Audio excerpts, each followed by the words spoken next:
that means to him.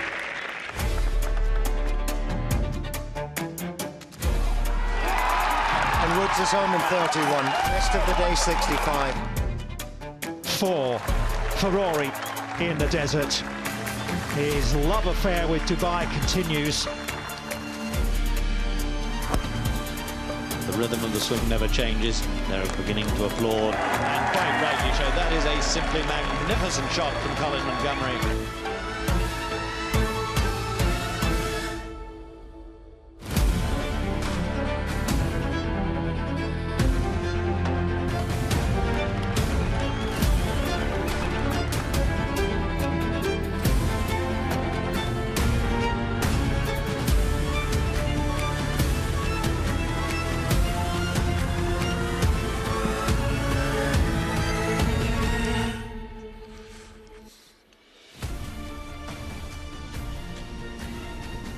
The Majlis course at the Emirates once again plays host this year, like it has for all but 2 Desert Classics. It is the first round, and it is great to have you with us for our feature group coverage this morning. As we just ticked past 8 a.m. local time, we have a sea of Rolex Series winners for you. All 6 players in our feature groups this morning. And this is game number 18. It will be our first feature group out. And what a treat it will be. Rory McIlroy, Viktor Hovland, and Tommy Fleetwood. So the sun's getting a little higher. It is another perfect day here in Dubai, albeit a little cool out there at the moment. In search of a record 5 Hero Dubai Desert Classics here this week, and 3 in a row, which has never been done throughout the history of this event, which dates all the way back to 1989.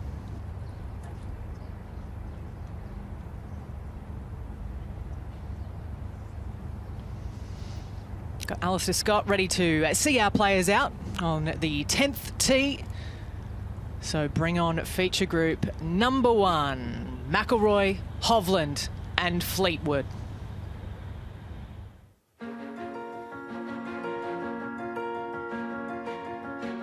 The first name etched on the Dubai Invitational trophy belongs to Tommy Fleetwood. Viktor Hovland secures the Dubai Desert Classic title. It is a first Rolex Series win for him. And it is 4 for Rory in the desert. His love affair with Dubai continues.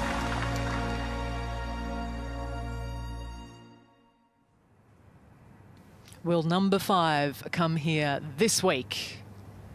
Let's throw it down to Alistair to get things underway. We hear, actually, there might be a couple of moments before that happens. A little delay further down. That's why he's peering into the distance. He too an icon of the DP World Tour. It is our first Rolex Series event of the season, and our second consecutive Rolex Series event here in Dubai, after we ventured here about 6 weeks ago. 20 minutes or so up the road to the Earth course at Jumeirah Golf Estates for the DP World Tour Championship, where that man on the right took both titles, including his 6th race to Dubai.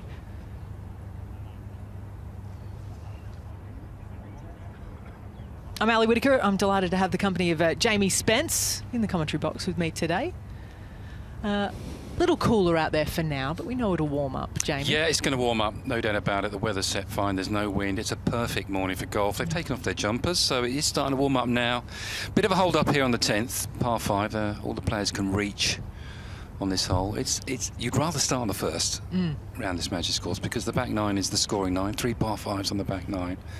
So once you get into your round, gives you a chance to get your score going on the back 9. But such it is, you start the 10th one day and then the first the next. So it's a snake of a fairway, this 10th hole. Ideally, a little bit of a cut if you can down this fairway. It's quite narrow, the fairways this year, and the rough is up. It's going to be a challenge, but what a venue, what a golf course we have for you. And one every player in the game enjoys playing, but also looks forward to throughout the season. McIlroy will be starting his season with us here this year. Last time it came in Dubai as well, but that was up the road at the Dubai Invitational 12 months ago, where the guy he's playing with took the title. Who's going to take it all here this week? I think they're ready to go now. This is game number 18. On the tee, the Rolex Series winner at the World Tour Championship and at the Hero Dubai Desert Classic. He's the defending champion from Northern Ireland, Rory McIlroy. He is the draw card, he is the needle, and he is here looking for an even 5, if he could, at the Dubai Desert Classic.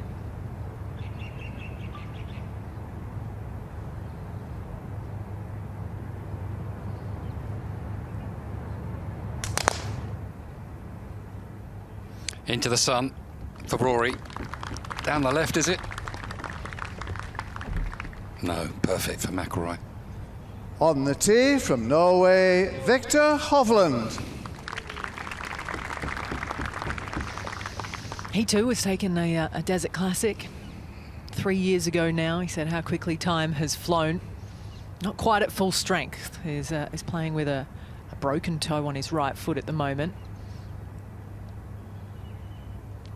Still trying to work his way into the season after playing 2 weeks ago at the Century.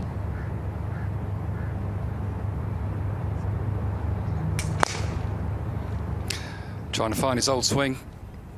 Hovland, new coach. And that's been his nemesis. On the tee from England, Tommy Fleetwood. He was brilliant last week. A real leader from the front for Team Great Britain and Ireland at the Team Cup, just down the road in Abu Dhabi. And he went undefeated as well, 4-0-0. It was an imperious start to the year of 2025 for Tommy Fleetwood.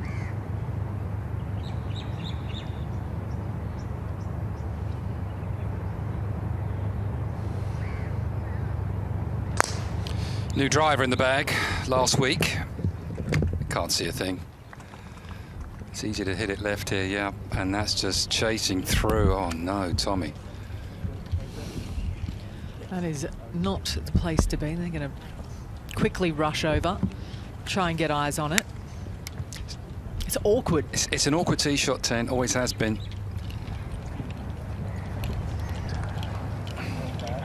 So we're starting down the 10th of a layout that is a familiar one for many of you that have watched the first grass golf course change over the years in this part of the world. Again, and it gets better year on year. Why don't we take a look from overhead? Yeah, quite incredible pictures these, aren't they? How this course has developed, this Carl Litton course. None of that was here when we first came here. 1989, my first time here was 91. There's the 10th hole on the left-hand side, then the short par 3 11th. We go up the hill to the 12th. It was a flat piece of land. He's created a masterpiece. 13 goes around the corner, 14. 15's a short par 3. Then we have this great finish, 16, a dog leg. 17's drivable, short par 4. The 18th, what a hole, Alison. So good, isn't it? What a finish.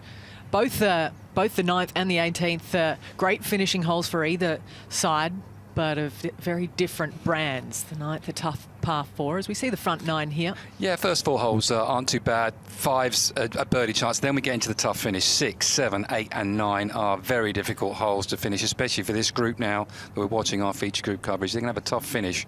I think 6 through 9 is probably the toughest part of the golf course. And they've done a really good job, as you can see, of being very effective with what land they do have. Got the night course as well up on the top and top left of your screen. You can go and play under the floodlights, which has hosted the LET in years gone by, same to this layout. But it is in such stunning condition this year. Every year they seem to find another gear And this is how the leaderboard looks at the moment. It's Robin Williams with 2 birdies in the first 3. They came at 10 and 12 for him, so he's headed down 13 with another chance at a par 5. They come at you quick and fast from 10 onwards. A sea of players, including Adrian Ateki, who now represents the United Arab Emirates. Preston Summerhays here as well, the amateur from the USA, the Walker Cup player. So early doors for him, but he's found a birdie at the 2nd. Porrick Harrington in the red, as well as Johannes Veerman and Matthew Jordan, who duked it out at the Nedbank Golf Challenge, with Veerman coming up trumps. Early doors as well for Elvis Smiley, who entered the winner's circle at the Australian PGA Championship. The young Aussie's been out at a training camp with his coach Richie Smith and Min Ji Lee as well. So whilst he hails from the east coast of Australia, went over there to Perth, and that's not a bad little group of people to test his skills against early in the year. Competition breeds success. Down the 10th hole, and Fleetwood. So he's in. Has he got a shot here, Incy? Tell us. Oh, good morning. It's a terrible lie. I mean, almost feel quite fortunate to have found it. I'd imagine he'd be looking to take a drop here.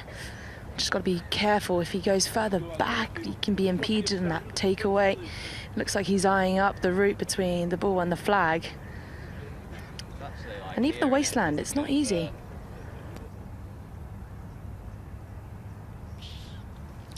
Safe to say, not the start that Tommy Fleetwood nor anyone would really want down the 10th.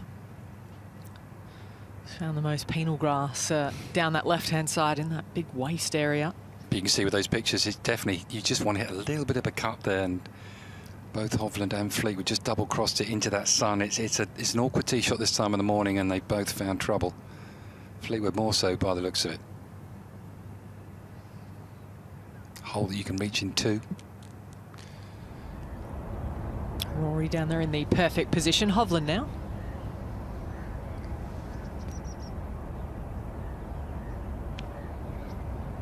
Well, lucky to have a lie. Hovland, it does narrow up down there on this 10th. It's a split fairway, but he's got it back in play.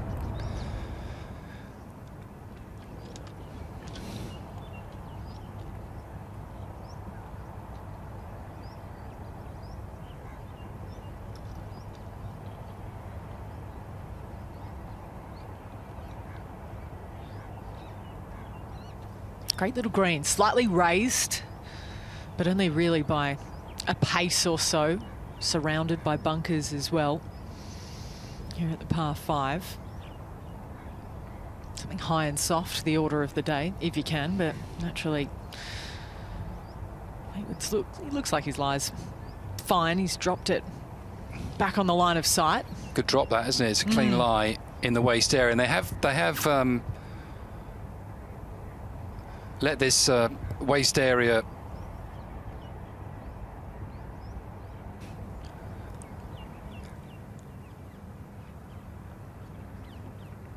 so it looks a clean lie here for Fleetwood, so you should be able to get over that palm tree in the distance, get it back onto the fairway.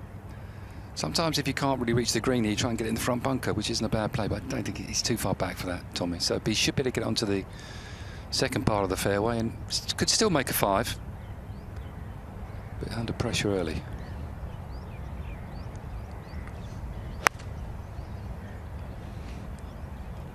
And on a scoring hole, no less. Just like you said, Jamie. Job done, yep.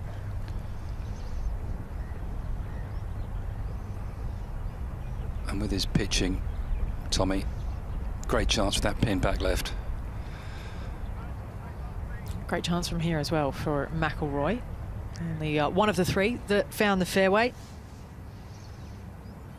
229 for Rory. That'll be a 5-iron for him. And a normal one as well. Hits that 225. Should get a bit of release. Greens are firm even this time of the morning. He's on a launch pad there.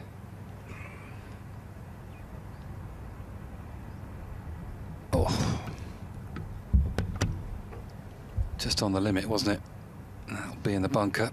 Wouldn't have taken much more either. So awkward hitting straight into the sun. So often you do lose it out to the right. Yeah, and also this time of the morning, it's a little bit cooler. You've got the dew on the ball. It just makes a difference. The ball's just not quite flying as you expect. Yeah, the rough Bermuda overseeded with perennial rye, but it's thick and lush. Looking back to the next group to play, Waring, Hatton and Højgaard. This is game number 19. On the tee, the Rolex Series winner at the Abu Dhabi HSBC Championship from England, Paul Waring.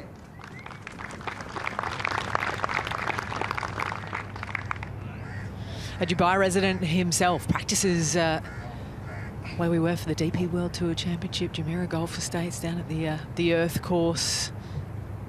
But his love affair with the UAE has grown because of that, as well as what he did at the Abu Dhabi HSBC Championship.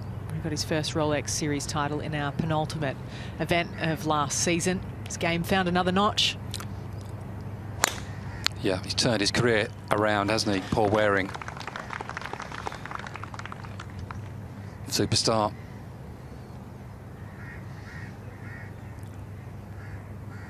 On the tee from England, Tyrrell Hatton. Yeah, world number 17 played nicely last week at the Team Cup at Abu Dhabi Golf Club. Albeit a lively performance, as it always is. The four-time Rolex Series champion.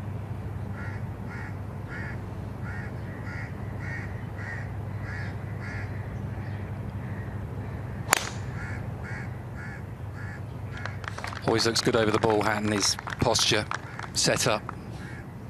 Excellent.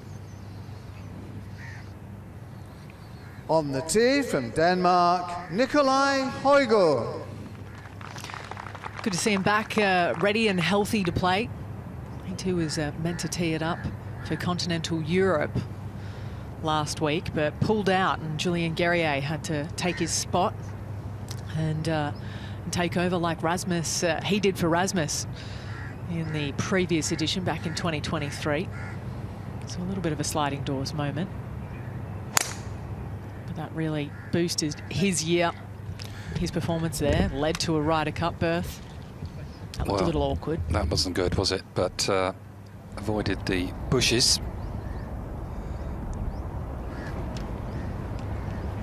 So early sit for Tyrrell. Black Terry one. Yeah. Should be fun to watch today. This trio in game 19.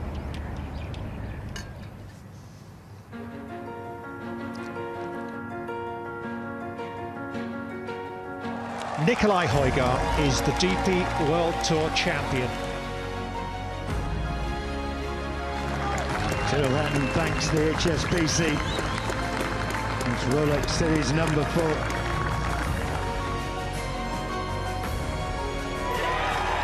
Paul Waring's first ever Rolex win, and he's done it in style.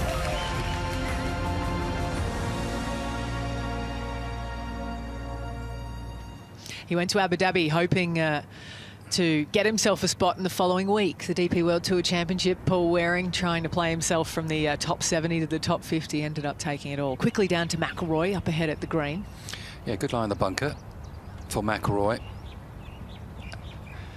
Very compacted, the sand underneath. It's hard to get the club through it at times if you want to really throw one up in the air.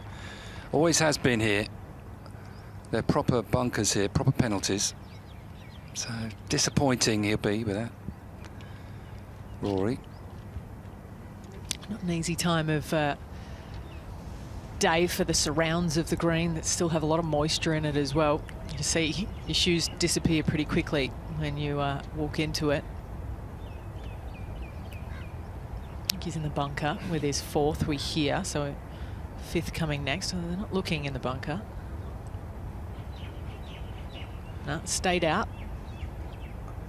Yeah, looks like he's just on top of the bunker in the grass there, playing 5. Well, I say, must get up and down. It's first hole of the whole tournament.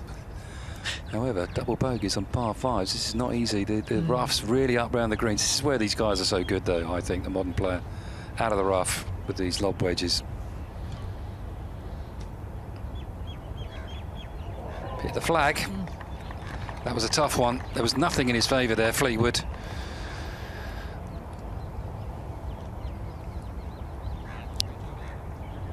Shoulders slumped already a little bit. It's not what he was dreaming of when he went to bed last night. Slide the club under the ball well. Took a bit of distance out of it. That for a bogey, though, for Tommy.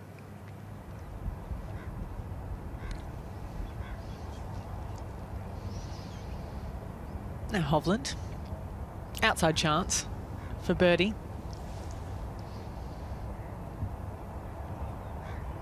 Green's running around about 12.6 at the moment. They're hoping to maybe gain an inch or two, get it up to 13. That'll be swift. Pure putting surfaces. What a birdie that was. Unbelievable. Viktor Hovland, he's always been a magnificent putter. And so he proved it there. An unexpected 4. Delightful.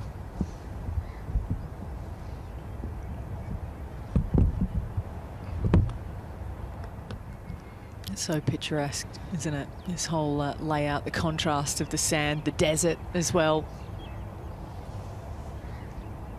He's been given a good read here, Rory. Just drifts a bit from the left, this putt. Just a little bit on the edge of the hole. But some of the best putting surfaces they're going to play on all year here.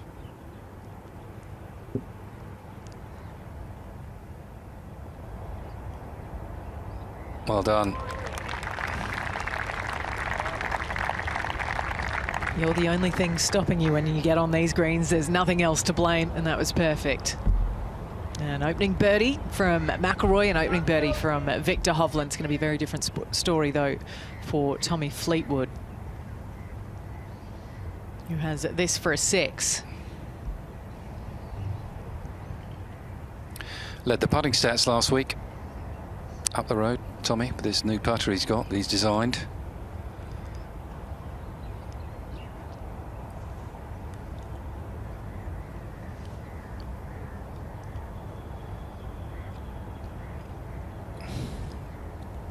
Can I start again, please? And just like that, well, a healthy reminder for all of us watching on. This golf course can come up and grab you, even if you're world number 10. So a double bogey 7 for Fleetwood. Back to the fairway we go. It's going to be Paul Waring to go first. Nicolai Højgaard is already laid up, we hear. Hatton, about 7 yards further down there. Yeah, 257 for Waring. Fairway metal. Aiming down the right. Flag on the left-hand side.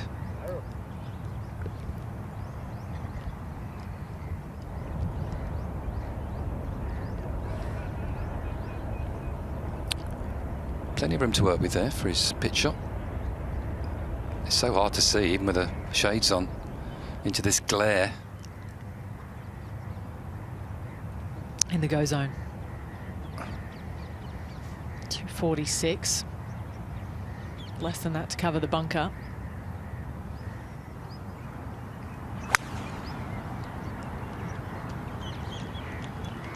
Yeah, 224 to the front. It just plays a bit longer in the morning. They know it, but it's hard to make yourself hit it. Don't think he quite caught that, Tyrrell.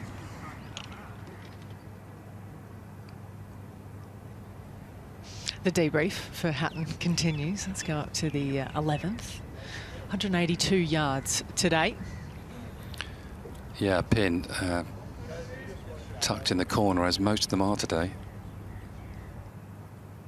7 of the pins on this back 9 are only 3 from the edge of the the green, so they're testing these players in this Rolex event here in Dubai.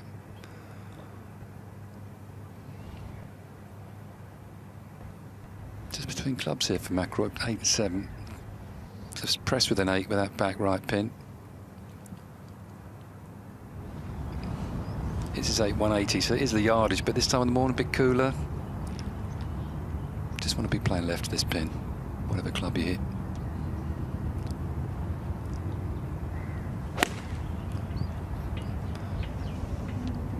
That just looked like a full-out 8-iron. Perfect. Right choice for both of you. Yeah. Can't be right at that flag, can you? There's not much future over There's that nothing way. over there. It's something he's talked about in his press conference this week about how they've kind of brought the fringe in a little bit, which means that you will actually be short-sighted more often than not than previous editions, at least. A feature of the setup that he's been enjoying. Puts the premium on your ball striking. Yeah, a few years ago they made the greens a little bit bigger because the natural grass had encroached, and now they're able to grow that fringe grass again. Now Hovland.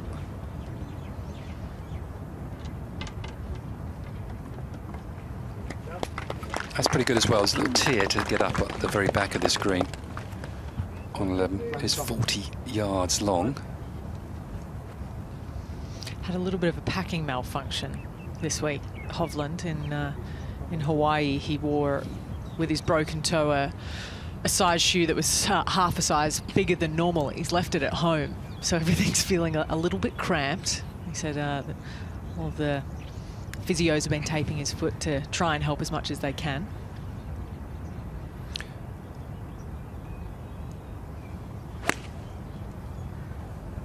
Tommy, that's left as well. 2 in a row off the tee. Well, at least we can see it. Just got to gather himself, Fleetwood. 3 behind his playing partners after 1. There's a lot of golf left to still be played here. So go back to Nicolai Højgaard, the aforementioned layup. So this is 3rd. Good pin to get at. It looks like he's just a bit right of this. Yeah, that's a very safe shot from Højgaard. Looked as though we got the measure of this place last time round. Missed the cut back in 2022. Top 10 though. 7th in the 2024 edition, but it's good to have you with us for the 36th here of the Hero Dubai Desert Classic.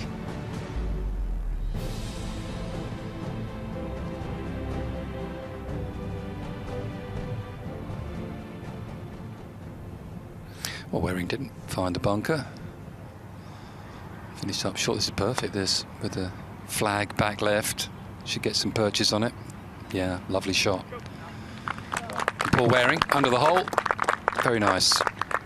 Is there anyone in world golf enjoying their golf as much as Paul? I doubt it, because if you go back, say, 3 months, look where he is now.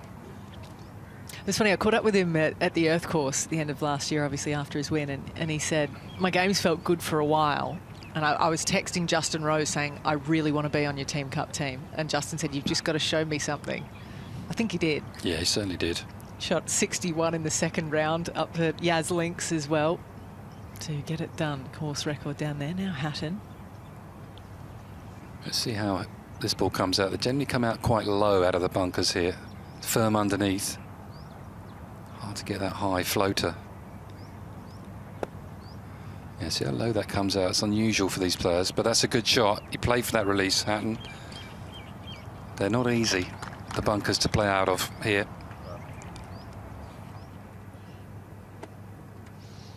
Go back up to the 11th green. Ball positions. It's going to be Fleetwood naturally chipping first. Yeah, we can see the top of the ball for Tommy. What kind of chipping or pitching style do you think the longer ryegrass favours? Is it kind of like the bunker flop shots? Well, obviously not with his lie, But in general, if you had one in your... Well, that's the shot they go to, but I want to get the ball on the green as quickly as possible. I think Tommy's got us for the back of the foot. He's got a better lie, obviously, to play that shot. So back foot, not too much loft. And you can trust the bounce on the green. That's the thing here. You're not worried about the ball digging in. It's always going to release on you, which is nice. That was okay. But generally, with the way courses are set up on the Pro Tour, it's that lob shot, isn't it, out of the rough, and which I must say they're excellent at. It's a shot you don't see too often down on the Melbourne sandbelt.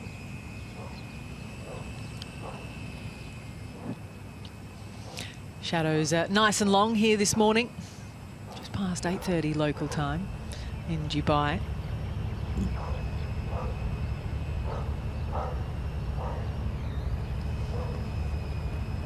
Hovland putting up the green.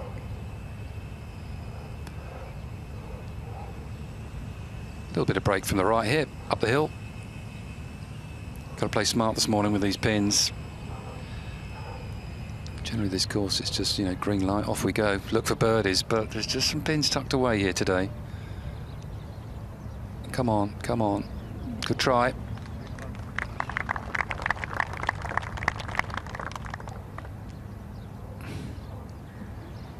Let's go back to 10. Nicolai Højgaard putting across the green for his birdie. Fair effort too.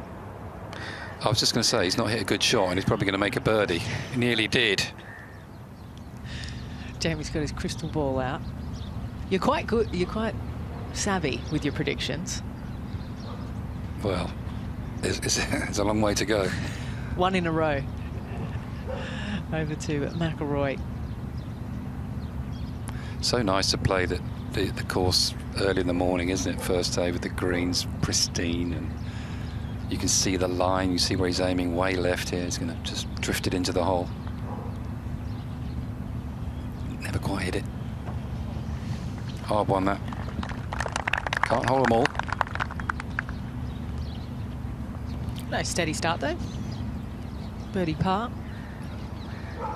And we return to Hatton, looking for one of his own not to beat. So a starting 5.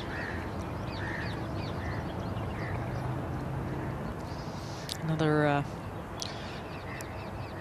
who will be desperate to rack up some Ryder Cup ranking points. It is all one list now as of the Betfred British Masters when the rankings began. So it's a tiered system. No ranking points are offered across in the same week as a Rolex Series event. So if you want them, you've got to play here in Dubai.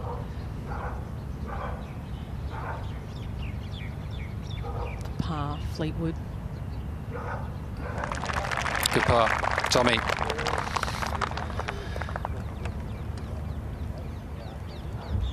Waring for the birdie. Rolls it in right in the middle. Paul Waring. You've got to make your score on the par 5s here. His attitude, Paul Waring, is very refreshing. He's worked at it very hard. Something you've got to be aware of. There's not much you can control, but you can control your attitude. He does that brilliantly. Here. There's another birdie on the scorecard for Porrick Harrington out there. He's just played the 13th and got his second of the day through 4 holes. So he's joined Ricardo Huvea, who's on the front, and Robin Williams, who is quick out of the gates. Got the memo with birdie down the 10th. Same too did Rory McIlroy, 4 stars to his name in the Rolex Series. Get a gold bib as well if you've won one of those.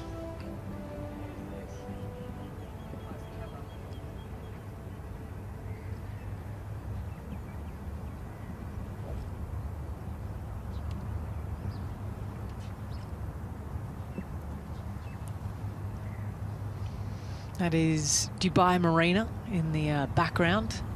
Dubai proper, about 15 minutes or so up the road, right along the Arabian Gulf. McIlroy on the tee, driver out here at 12. 3 bunkers up the right-hand side. Waste area down the left. They try and cut the corner a bit. This is heading a bit left.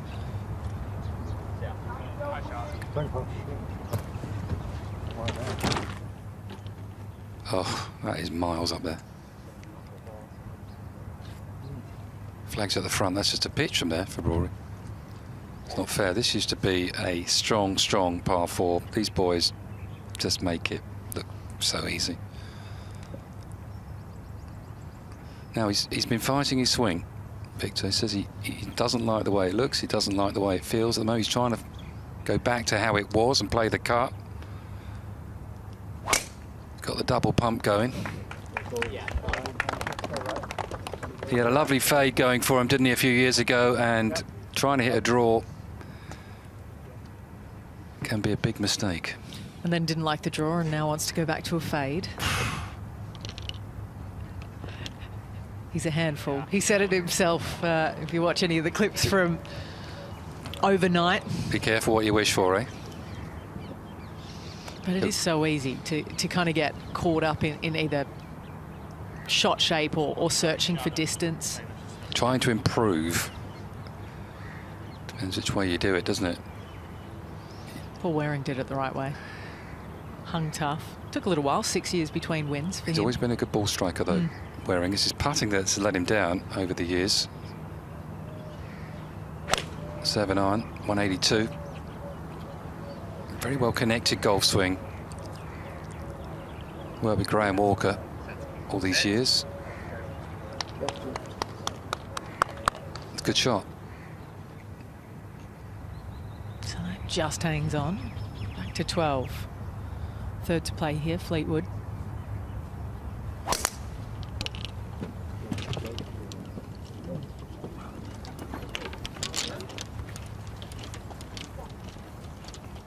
Well, that's not too bad. If it gets a lie, which I think he's got, and the flag's on the front there, Tommy, he's okay.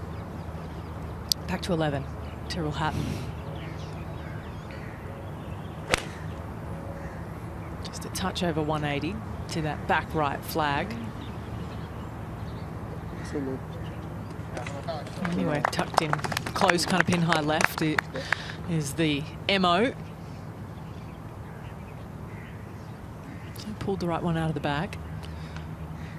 Everything he does, Hatton, it just looks like he just hits it so straight. He doesn't look like he can really hit it offline, really.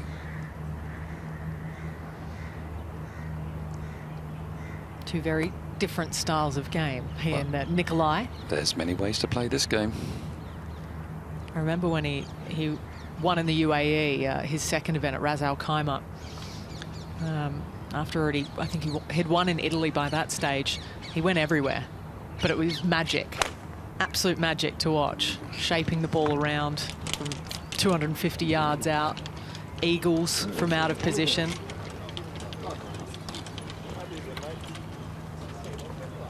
Not quite what the doctor ordered there after an opening par, so long range birdie putt coming for the Dane.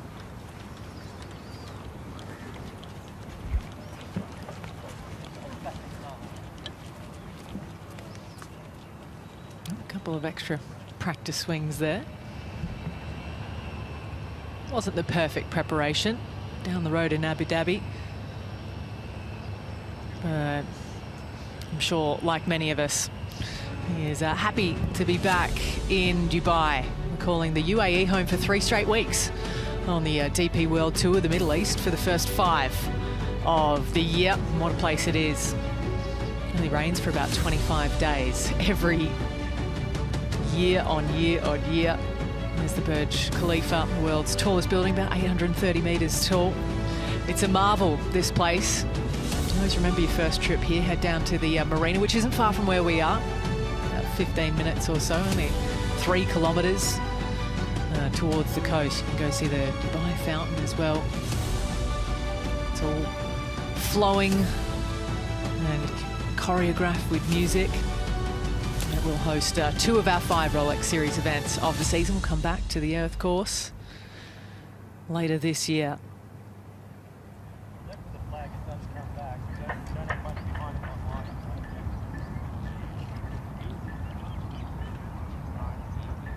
Built 270 hotels in the last 4 years in Dubai, so you'll always find a place to stay. I hear that Incy Mehmet's down there watching on Viktor Hovland. Yeah, it's tough, isn't it, when you're battling a fade and a draw, but now sticking with it, although he was hitting a couple of draws on the driving range for Hovland. 156 yards, I'd imagine it's an easy 9, or just maybe leaning on a wedge hit. You do have a backstop just beyond the pin to use.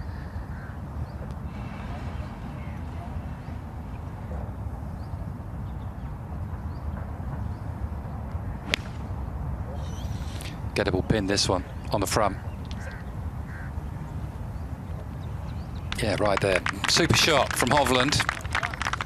Under the flag as well. It's very quick if you get past this pin. It's the only danger, really.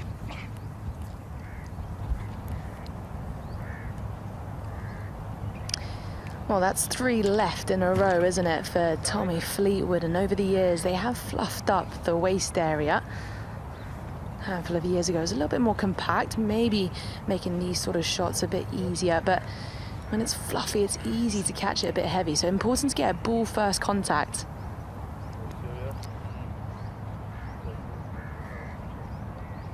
Looks like it's sitting down a bit. You can see this one.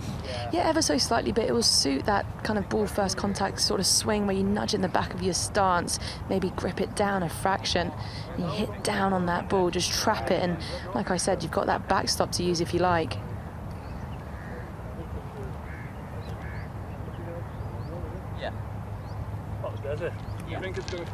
I quite like the way they've puffed up this sand, because it wasn't a penalty at all. It was actually sometimes an easier shot from this waist area in the past. So I like this initiative, because got to make the players hit the fairways.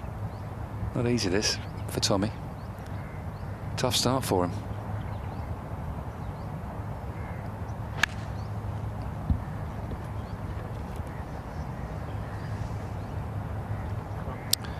Well, not that tough.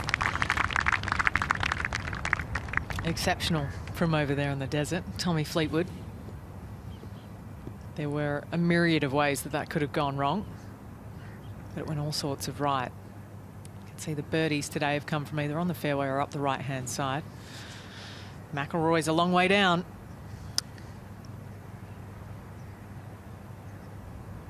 Textbook start, isn't it? 138 yards for McIlroy. Ugh. He was always leaning that way, and that looked like it buried itself in the rough. Chance to see his short game skills, but he'll need all of them there. Mistake from McIlroy. Okay, back to the 11th. Call it 45 feet or so for Nicolai Højgaard. Another long range look, wasn't far off on the previous. Pours it in. Fair play. 1 under through 2 and doing it in some style there. Yeah, hasn't really hit a shot, has he? And he's 1 under par, to be fair. Struggled his way down 10, nearly hold it for birdie there. The putter's working. He likes the greens, obviously. He's right in the middle. The 1 on 10 should have gone in as well from about 30 feet. No wonder he's smiling. A wry smile. Now Paul Waring. Just on the putting surface. Ooh, steady, steady, steady.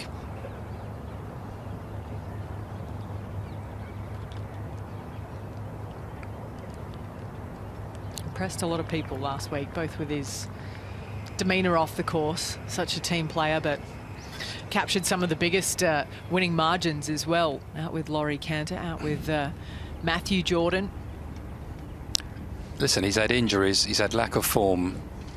When you're starting to get on a bit on the tour and you've been out a long time, to come back the way it has is just incredible. Well, we know what this putt does from the left. Couldn't quite hit it, Hatton.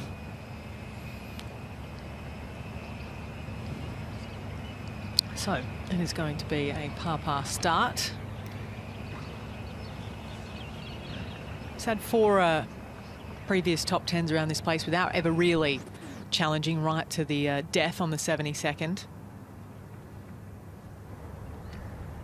Oh, this is a horrible lie. You have to rely on loft and speed here. The grass is long. It's growing across him as well. It's really looking to pop this one up.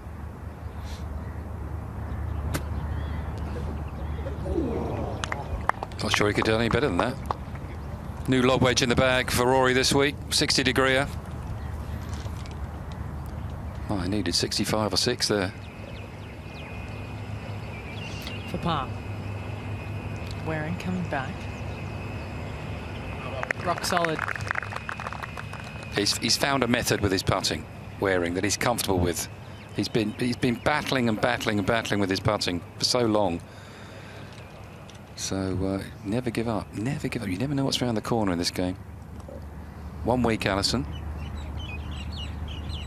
Very true, Jamie. Look at you, glass half full. Unusual, isn't it? It's easy to beat looking at Paul Waring and how his life has changed in the last 2 months. Now down to Hovland for birdie. Oh, it's amazing, isn't it, Alison? He's walking around with a smile on his face all the time. Slight uphill putt for Hovland, maybe just a gentle break off the right, but overall, it's definitely inside of the cup.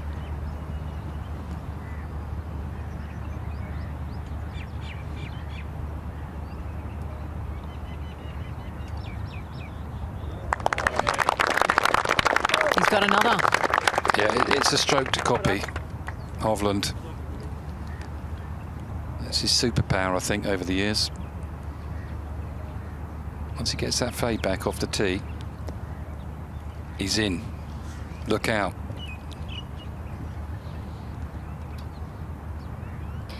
Well, Fleetwood has openly said that maybe the putter has been a bit of a struggle around these greens for him. Yeah, a great long game of tee to green, but this is where it really matters for you to have a chance to do well. Just a gentle left to right break.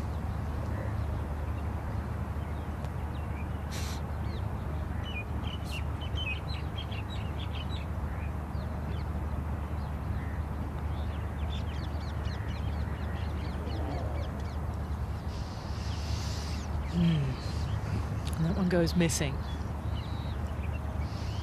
It's been a very different story for Fleetwood. He's been in the top 12 going into the final round 5 of the last 6 years, but like Incy said, just didn't have it on the greens down the stretch. Back to the tee, Højgaard.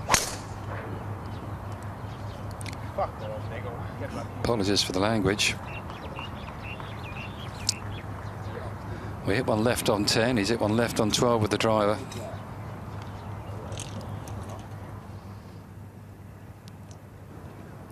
Just slightly straighter for McIlroy compared to Fleetwood's putt. Once again, inside the hole here, but Jamie, you said it, that's probably as good as he could have done from that lie. Yeah, I think so. That was excellent, wasn't it?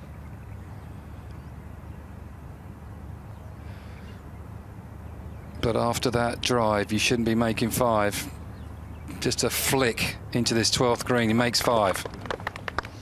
And the error lies with the second shot, and a costly one. So back to level par through 3 for McIlroy. Chance to get it back quickly. Headed for 13, another par 5. Back to the tee, Waring.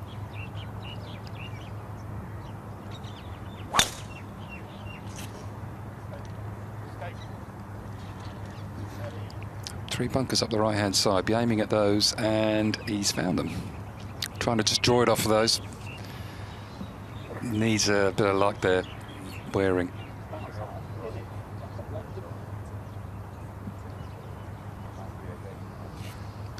Just under 300 yards to reach that one. So, one left, one right. Fairway's yours, Tyrrell. Beautiful looking hole 12. It just goes up the slope, right to left, palm trees down the left, framed so well.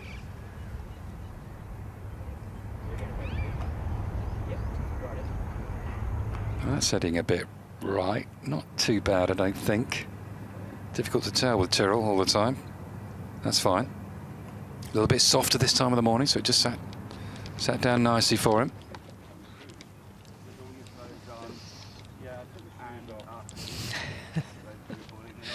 Drops a little behind, he says.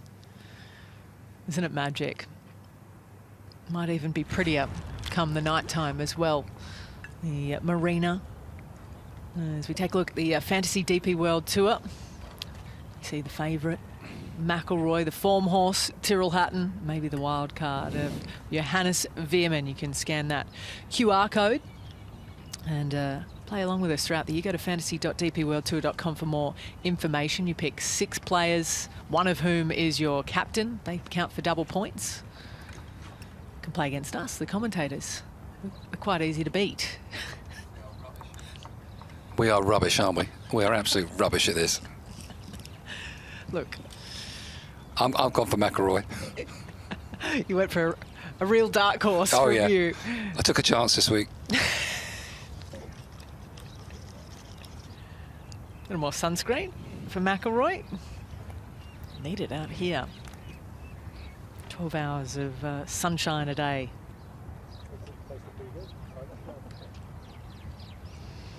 Down on the 13th tee, which is actually one of the tees on the 9th. So to the right of your screen, you kind of get hit over from back there on the front 9. Yeah, it used to be a more pronounced dogleg. The tee was up on the left-hand side, and the players would have to hit big draws around the corner, but they moved the tee down, as you can see, right down there between the palm trees.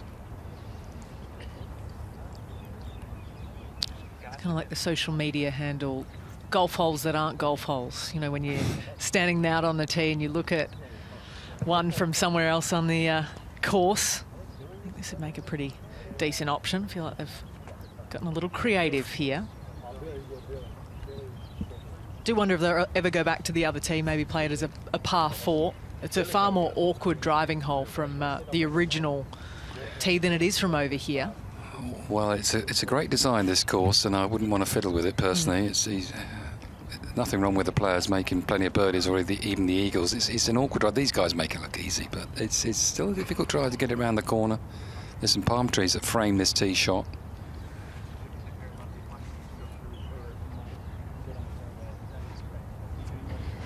Yeah, you'd probably say that it suits Fleetwood or McIlroy more so, especially on this tee shot, with Hovland being a fader of the golf ball. It does dogleg right to left, so important to pick your target in the distance. There are 3 palm trees out there, and I reckon the one on the far right, maybe just right of it, is a great line for Hovland.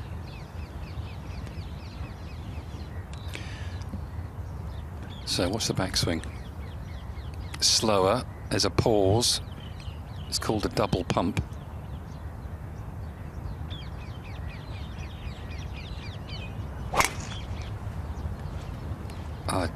Yeah, that's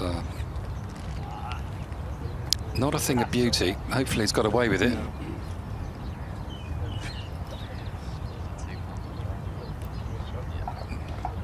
Maybe just down the left rough. That's the club that he says it helps the most. Didn't exactly help there, but it has kind of been pushing towards straightening out his driver, the double pump. Now Fleetwood, a little bit more orthodox. Yeah, and standing back on the tee box, there's a lot more room to the right than you think, so a slight leaky one should be okay. Better off a little bit right than left. That rough is so thick.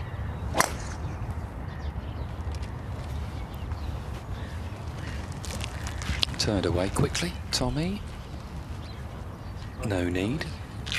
But you see the palm trees, those sneaky little palm trees. He's going to have to work it around there for his second. I think Rory might hit 3-wood here, Incy. What do you think?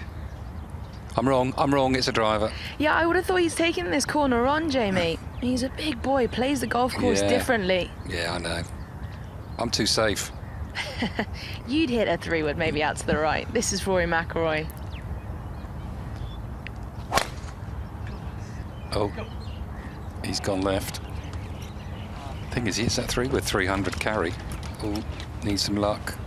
Well, very doubtful he could reach the green from that line. Even McIlroy. He carries that 3-wood 300. He can get that about 320 down there around the corner, but there's a gap for Nicolai Højgaard. Straight line to the flag. Down in one of those little depressions, though, in the desert. Is he using up all his luck early on, I'd say? Well, he's making the most of it. Take it and run. Yeah, absolutely. His club caught the tree there on the way through, didn't it? I think it's okay, though. He was certainly running out of space, at least, on the follow-through. Good crowds. Free entry. Here it's actually one of the only events in the DP World Tour season that you can just venture through the gates. Don't need to pre-arrange anything. Come and watch the golf here. You'd love it, everybody at home. Did Waring catch the lip there? No, he didn't. That's a great shot from that putt. It really is. My goodness. He'll have plenty of home crowds out watching him. Yeah, there's quite a lot of the players, aren't there, that live here now. Base themselves here. What a winter venue it is to be able to practice and just work on a few things in your break. So Hatton last to go of the 3. Flag just to the right of the TV tower in the distance. Not that much to use out to the right of it, just 3 paces. And Hatton's gone left. Still safely on. Once the cover's on the sticks out. Manicured to perfection. The Magulus course here, playing host once more for the 34th time. As we kick off the international swing here this week in style with the Rolex Series. Then up the road we go to the Ras Al Khaimah Championship, where Ollison will defend to Bahrain. Dylan Fratelli took it all. Hoshino broke through in Qatar. And then we head for Africa. Darius van Driel in Kenya in 2024, and then Dean Burmester, who walked away with 2 titles in his home country last season to round out 7 events on the international swing, 1 of 5 coming your way this season. Then into the back 9, then into the playoffs, where the top 70 make their way to Abu Dhabi. Top 50 come back here to Dubai to end the season. To go down to 12 green. It's going to be Tyrrell Hatton to play first. He reminds me of a really good friend of mine, Mark James, ex-Ryder Cup player, multiple winner out here, won this tournament, I think, as well. Jesse spoke to him the other day. He hits a shot and you think, well, that's dreadful, and he goes about 10 feet. And I think Tyrrell makes Jesse look happy. The master of the fake They out. just expect so much of themselves. That's what it is. And they're in their own world out there on the golf course.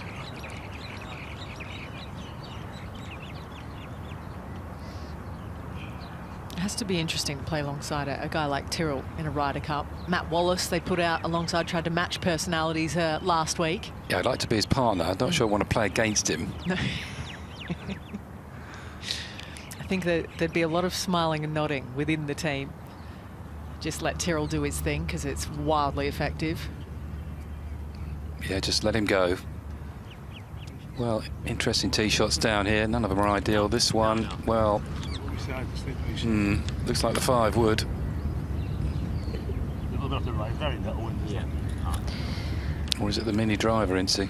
Well, he's got 280 yards, Jamie. He does have the mini driver in the bag, and it could very much be that, because he's got a 5 wood too. It just depends. Yeah, he's definitely looking to take this on. It's a little bit down here. I wonder if he fancies the 5 wood just to help him with a bit of height. And although he's in that first cut, the ball still sat down ever so slightly. Yeah, I think it's a 5 wood. 255 the front, lies okay, so it's a good one though, isn't it? Yeah, he's got to catch this well. Got palm trees in front, maybe even looking to play a slight cut, but he's a natural drawer of the ball. Come on, Tommy, let's get going. Yeah.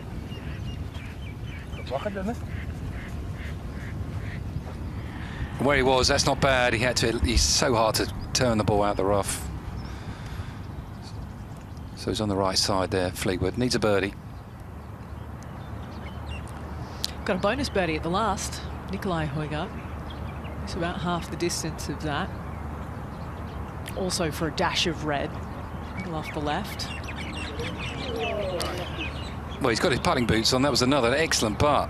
Højgaard, he's reading them well. 3 chances in a row and gave them all a chance from long range. Now McIlroy.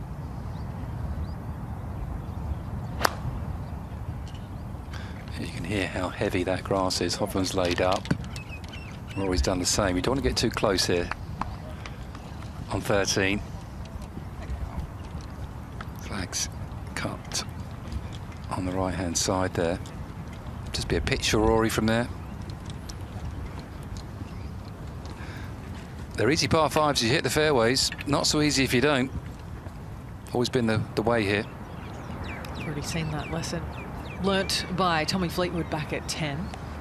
See what Paul Waring learnt from Nicolai Højgaard. Similar angle, this too, for a birdie. They've both overread it. Yeah, he hit it where he wanted to. That's all you can do when you putt. Just hit it down your line and trust your read. You can't read them all. And that was a good putt from Waring.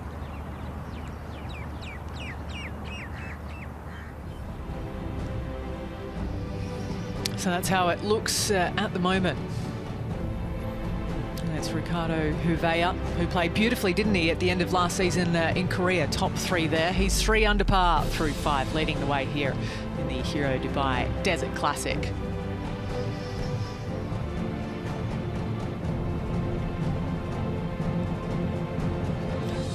Tom McKibben, Ryan Fox, Torbjorn Olesen. They're all there in the big bunch. -1, Dan Bradbury as well. He's had 1 birdie so far today. His came at the 12th. Victor in Italy this past season, taking down Tom McKibben there, Marcel Seam. 1 under through 1. He's headed down 11 at the moment. So we go back to the par 5 13th.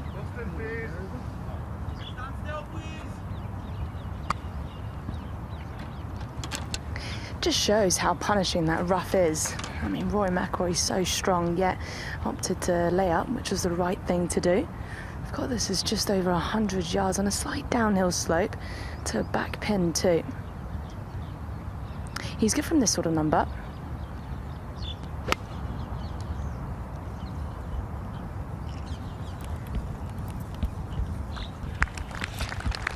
Yeah, good distance control from McIlroy after that previous wedge shot he hit on 12. There's a horrible bunker right at this pin.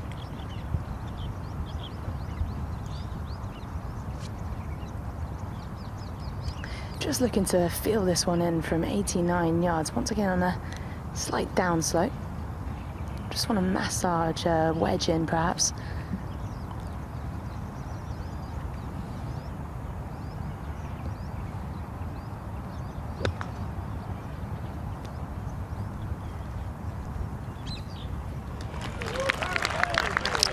Well, what a shot from Viktor Hovland. Absolute beauty.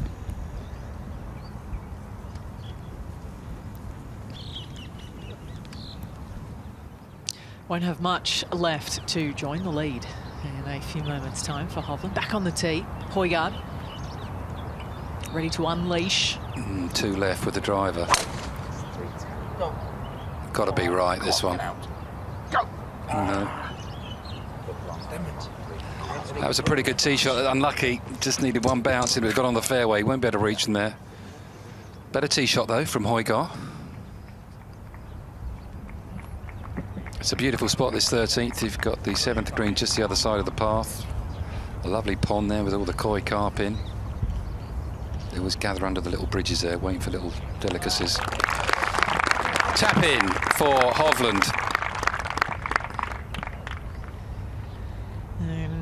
Hovland has company on top. 3 birdies in the first 4 holes for Viktor Hovland. Great lie.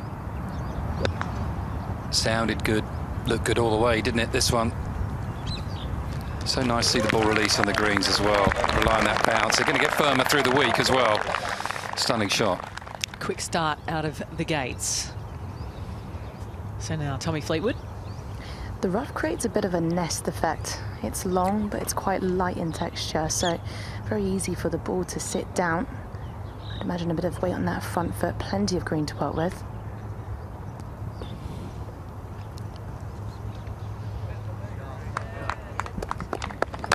Settle.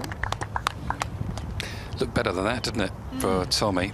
You think he's not completed his 4th hole, and he's 5 behind Viktor, his playing partner. Can get the feeling that he's being a little left for dead. Waring. Has quite a wide stance, doesn't he? I was thinking the same thing, yeah. Which makes it hard to get through it. You see, he works really hard with his body to get through the ball, and that's an excellent tee shot from Waring. Almost releases his left knee and left foot round through the ball, just to clear it all. Yeah, it's hard. But the wider the stance, the harder it is to clear and get through it. But it gives yourself a good platform to get behind the ball.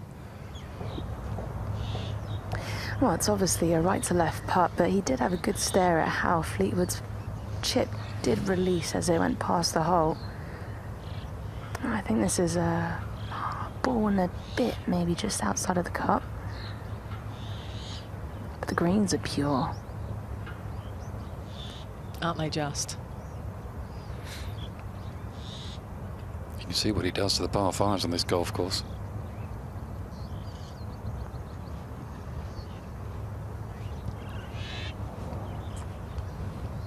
With his length, they feel like bogeys when he makes pars on these par 5s. Tee shot, really, you've got to be on the fairway here, 13. And historically, you do have to tear up the longer holes. More often than not, you know, players in the top 10 will be over par on the par 3s, well under. You know, we're talking 10, 11, 12 under throughout the week in their 16 chances around the longer holes, at least. Yeah, I think the thing is here, though, particularly with these par 5s, there are eagle opportunities. Yeah. It's not just a birdie, hit the ball, hit the green, 2-putt. You can. There's a lot of eagles to be made here for these guys. So they just have that extra importance, right? Big putt for Tom for the birdie. It's a putter that he designed himself. Slightly offset blade. And it's worked really, really well. Well done, Tommy.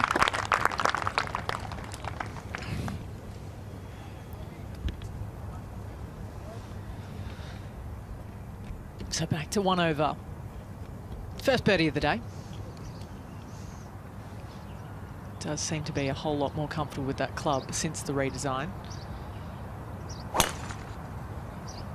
Hatton.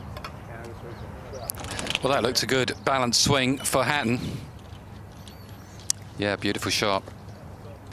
But you see just where those palm trees, it's just a clever little design, this.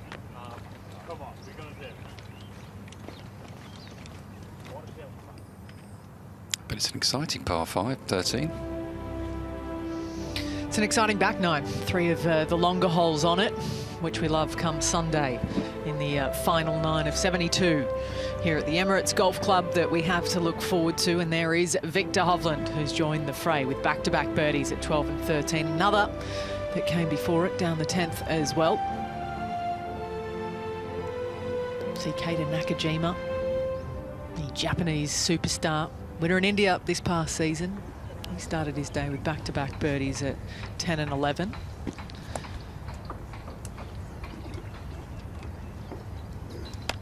Great little hole this, the 14th, dogleg round to the left, the par 4, often another awkward driving hole, something that Tommy Fleetwood has spoken about, hasn't always taken on the doglegs, particularly on the back 9, so well throughout his career.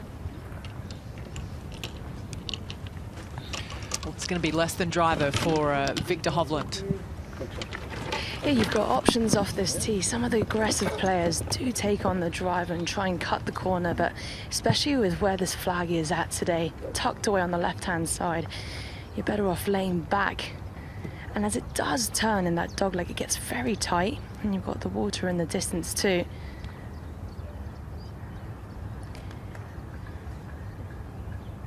got plenty of buildings to aim at anyway.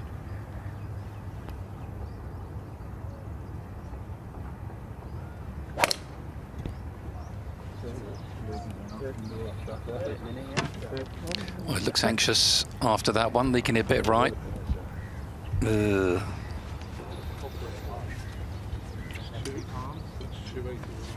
Buried. Not a fun drive for faders of the golf ball. Back to Paul Waring. Yeah, a long way back, so 3 wood, just hit it as hard as you like. He'll be a little bit wary of the water down the right. Aim it left edge of the green here. Exactly, right there is where he was aiming, and that's where he hit it. That's a really good shot from back there. Just past pin high. Would have thought this is the mini driver for Fleetwood. Seems so. The 2 palm trees, it's like a V in the distance.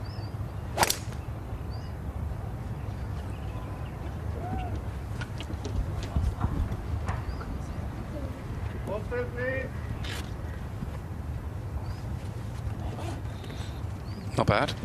Tommy, first cut.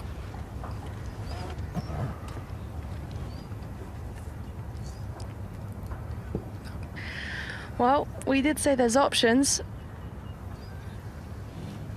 And it looks like a fairway metal still for McIlroy, so playing quite conservatively.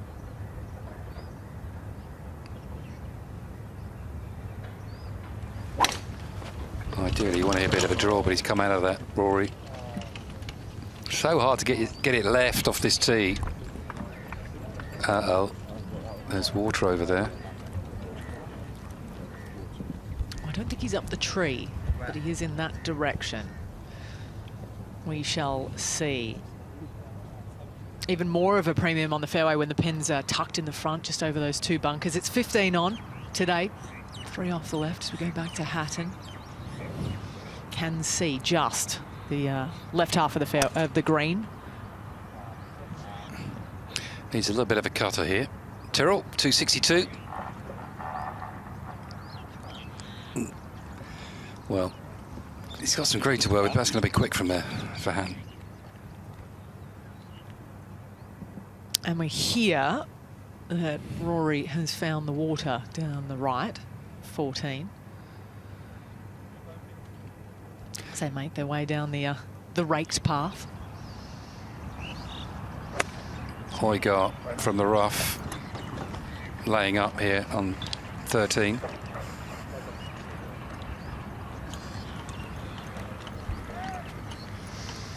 About all he can do, really. Feeds back to the drive. Even a lot of the pitches, though, on downhill slopes.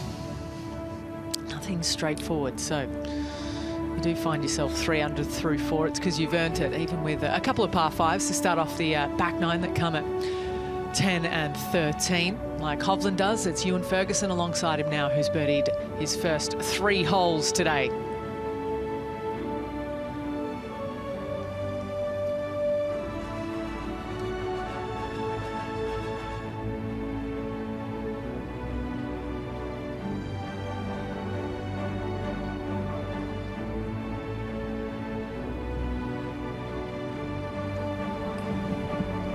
The who's who of golf is here. Ollison, Fox, Waring, Nicolai Højgaard as well. Remember, this time 2 years ago, Rory McIlroy said, I think Rasmus will make the Ryder Cup team first. In the end, it was his twin brother who really kind of tread the path for he and Rasmus, including that on the PGA Tour, where they'll both have dual membership this season. Yeah, they're going to enjoy themselves over there, aren't they? Hope so, anyway.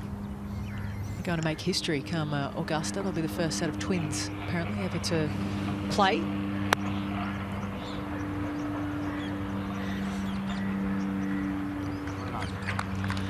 Just didn't quite grab on him there. I can't think of any other golfing twins. Sam and Joe Head played the LET. Yeah,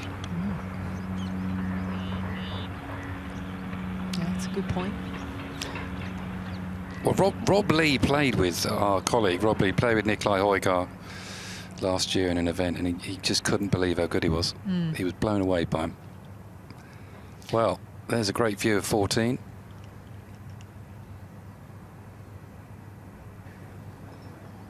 Speaking of twins, we've got twin bunkers at the front, just protecting the kind of run-up area, because you need to muscle one out here. Viktor Hovland, he's strong. I've seen him muscle some impressive shots on a slight down slope from 176.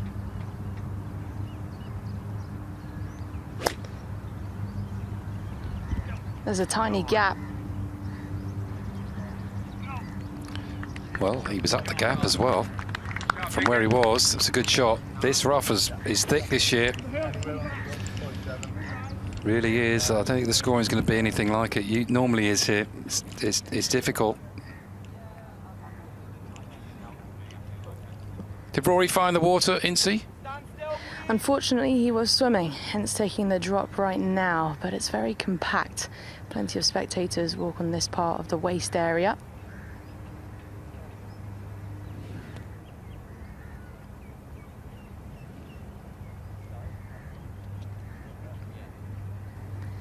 ...165 yards from the first cut of rough on a slight downhill slope, so maybe we'll get a little bit more release.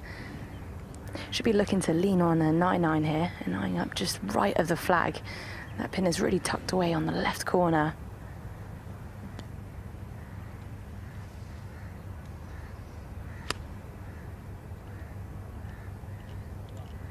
Trackman telling us this is hanging out to the right. Always somehow seems to feel a little firmer, the 14th green. Yes, it sort of goes away from the players, doesn't it, this green? Looks like it's actually up and into you, but it's not. That green side at 13 with Hatton. What little we can see of his shoes. Well, he played that too well. Just a great touch from Hatton, but too good. A decent lie for McIlroy, 155 yards. Should be looking to take pretty much dead aim from this angle.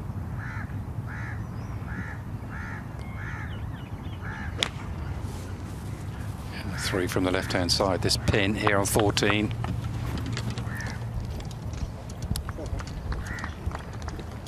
Well, pin high, but long putt for his par there for McIlroy. Back at 13, eagle putt ahead for Paul Waring. Swift, we've seen that down the hill. Can just as easily get away from you. He had it. He knew he had it. Good putt from Waring.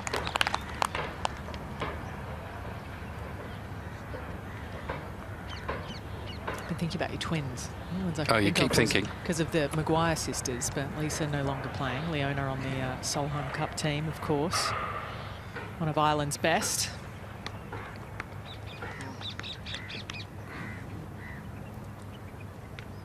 Yeah, it's quite something, isn't it? Twins, just both of them are brilliant golfers. It's just... Yeah, it's amazing. 8 wins between them. The advantage on that front to Rasmus. He's got 5, Nicolai has 3, but Nicolai has the DP World Tour Championship. He's got a Ryder Cup.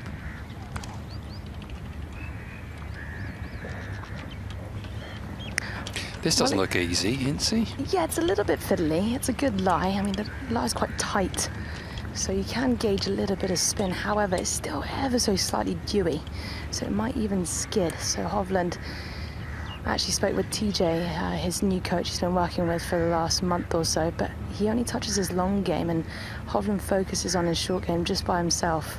So it gives him the opportunity perhaps to get quite creative. Just a lob wedge here. You need this to land softly, like a butterfly.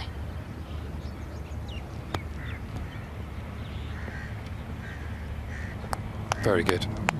And that's the area that he's really improved. And it's a funny game, isn't it? And the long games sort of disappear from him a little bit.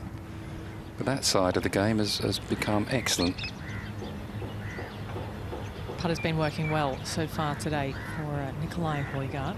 It's for birdie, albeit a little longer than he'd like down the par 5.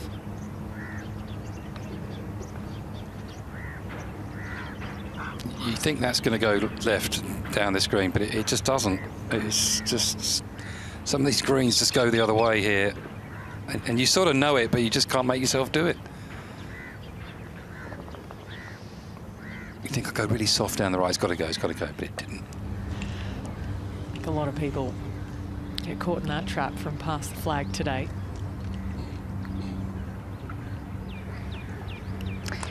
Very shiny for most of the way for Fleetwood. Got some spectators in the distance on 7 just walking past, so important to narrow your focus here, and it's gently breaking off his right all the way.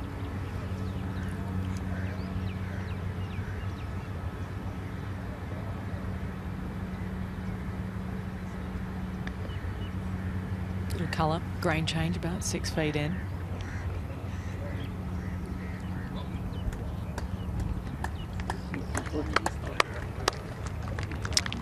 I think over the years this green has always proved difficult to read.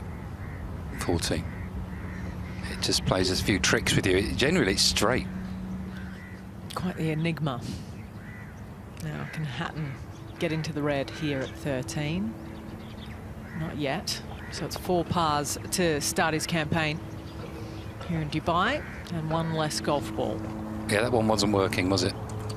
A few putts he's missed low side actually now. He'll work it out. Just a little bit careless off the tee. I mean, just hitting it dead straight and then running out into the water is probably not an easy mistake to make. So a long range outside chance to try and save par. Slightly straighter for McIlroy.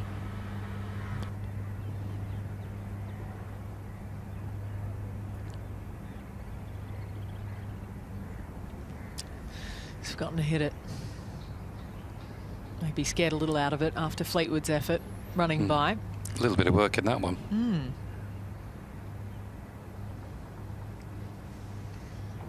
Nice and driver for Waring. Yeah, with this club, it's hit down into the valley here.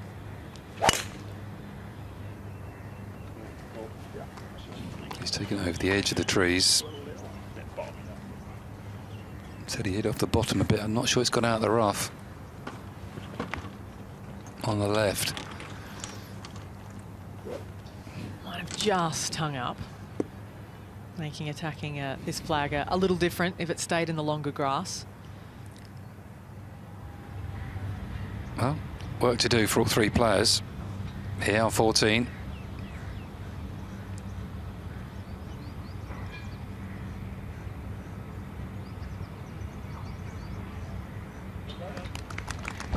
Very nicely done. No harm, no foul for Viktor Hovland. So he stays in a share at 3 under par.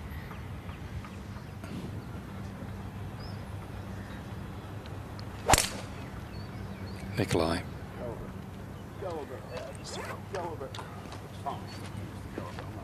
Begging for it to cover down that left-hand side, just pulls up in the longer grass. I haven't seen anybody hit the fairway, have we, in our groups? 5 missed fairways.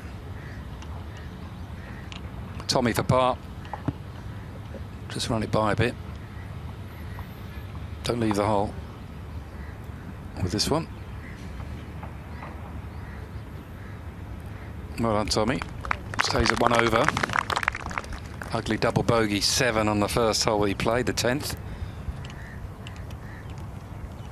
Gradually finding his feet.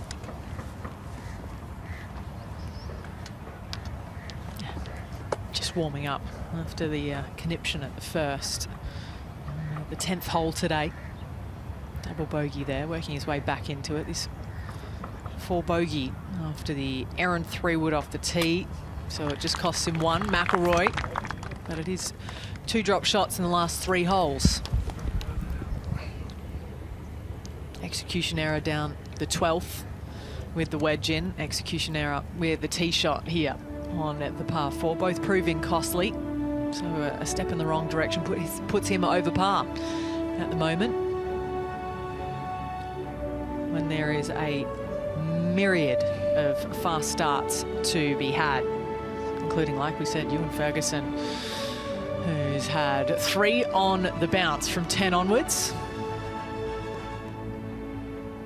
In a place that he calls home as well these days.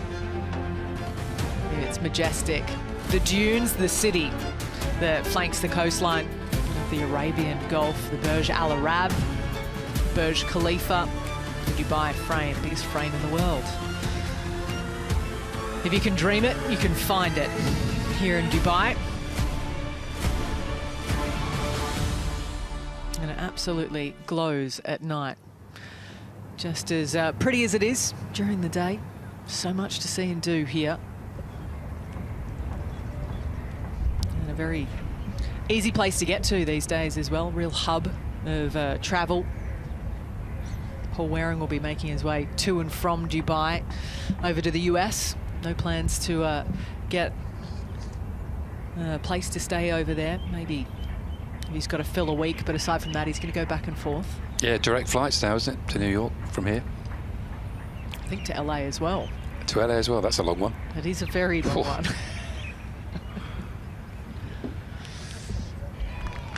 But how great for him, 39. And it's almost going to be like a little bit of a rookie year, relearning everything on the PGA Tour, getting to know all the golf courses. Yes, been out with Paul a few times on course. He's been doing quite a lot of radio work as well back home in the UK, and maybe he was thinking about taking up a different career, but I think that's all changed. Taking up a different style of career over in the US now, as we're down on 15. Nice little BMW i7 X-Drive 60. That's quick out of the gates, Incy, up for grabs. Absolutely, something to play for anyway. I mean, I'm sure the players have plenty of cars to choose from, let's face it. You could pick up a few fines in that car, Incy. Oh, yeah. Sneaky cameras, eh? That right foot. The lead foot. So the green just up ahead. Clearing. We'll be back there in a moment. Meanwhile, let's go back to 14. Nicolai. Difficult to play this course from the rough. That's for sure. As strong as these guys are, look at that. Yes. I've never seen anybody over there on 40. That's on the 12th. That is a long way away. That was almost a dreaded, I think. We won't mention that word. Don't you do it. Quick slice, shall we say. So none of our group have hit this fairway. It shows how difficult it is, the angle. You're not wrong. So 148, what can Tyrrell do? Left rough as well. Yeah, there's another one. That's, well, he did well there. I'm not a fan of this thick rough, I have to be honest. I like to see the players show their skills.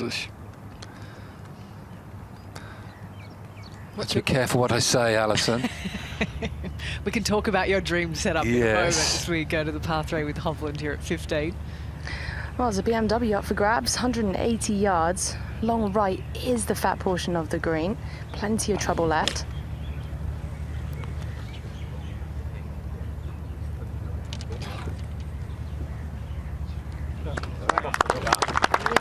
Yeah, beauty from Hovland. Pin on the front here. It's a bit of a teaser, actually. It's quite an easy pin, this one, but left, as we know here, with the flag front left, is a no-go zone. Yeah, it's a steep side slope, isn't it, Jamie? Yeah. And at the bottom, you've got that fluffy waist area, almost play it like a bunker pretty much, but it's a tough climb and a tight pin, so you end up short-siding yourself. So like I said, left is a no-go. This should suit Fleetwood's eye, you would have thought, as a drawer of the golf ball. No more than an 8-iron.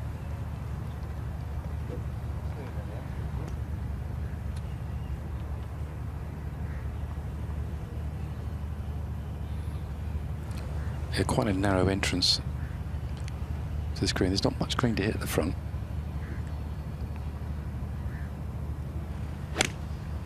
Oh. That was not the plan. Yeah, the alarm clock's not quite gone off yet, has it, for Tommy? I know how he feels. The alarm bells are. That was horrible. all out of sync right now, Fleetwood. Well, McIlroy just eyeing up the sea of classic on the grandstand just beyond this green, and then just draw it in beautifully. Should have a high ball flight on this one.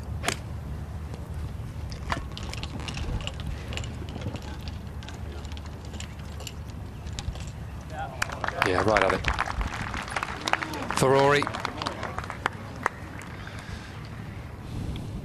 Good reply there after the bogey on the previous hole. Ah, Paul Waring did find the fairway, did come out. Chance here. You can take it on from here.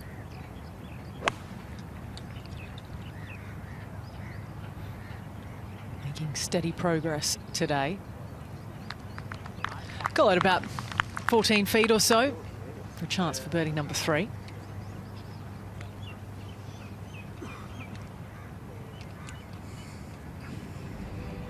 So everything going to plan so far for Paul Waring. Same too for Viktor Hovland. Keita Nakajima has made another birdie. He's coming down at 13, so he joins the fray. The mark currently 3 under par here at the Emirates.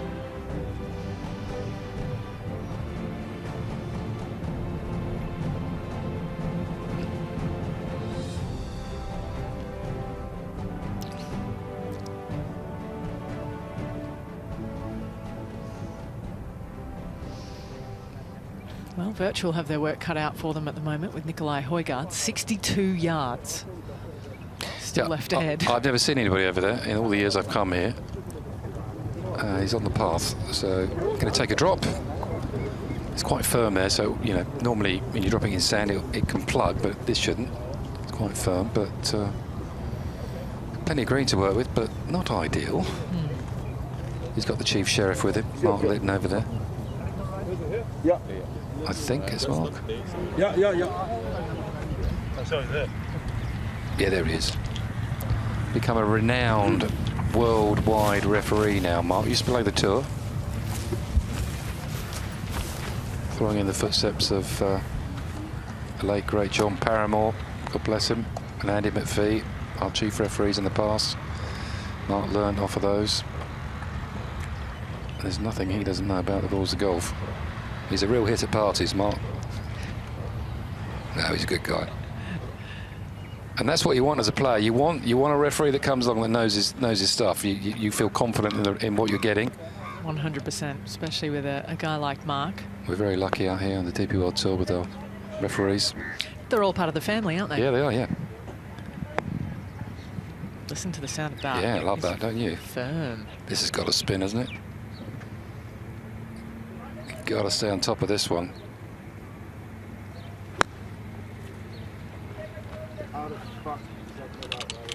Apologies for the language. I think it might have been softer on the path. Possibly. I can laugh. Well, 2 good shots from Hovland and McIlroy. 2 excellent shots, actually. Just the 1 birdie so far from distance. Tommy's got his work cut out. A little bit of grain to use, but can't see much of the golf ball. It's nestled its way in. Yeah.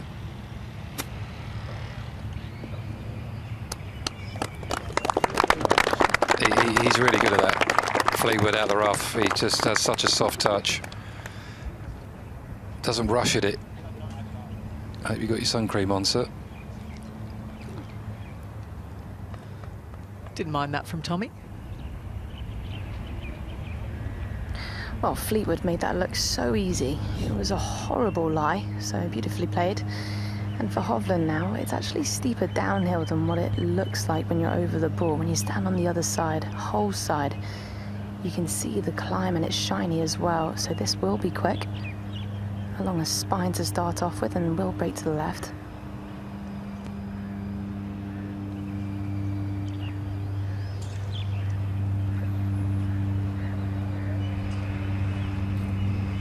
Thought about it, never quite had the guts. It's been surpassed at the top of the leaderboard. You can see on your right of screen, Mike Lorenzo Vera has just eagled the 18th. So he's to 4 under. This the 4th for Nicolai. Very good. Saves himself there. A disaster written all over it, didn't it, really? He's been all over the place, to be honest with you, Højgaard, today. We return to Rory for birdie. About 6 feet to go. It's an awkward one to read. Looks quite straight, but any sort of grain, it's got to be ever so slightly right to left.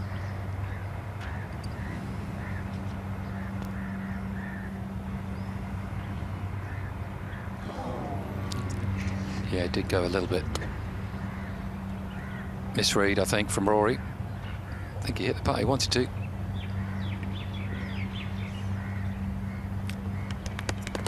Yeah, and not the start he's after here, really, but still plenty of chances for Rory. Well, he and Fleetwood on the same number, and McIlroy playing much better than Fleetwood at the moment. Scores are the same. To Hatton, needs a running start here at 14. Beautiful for touch. That'll be the par run continuing for him. Make it 5 on the bounce.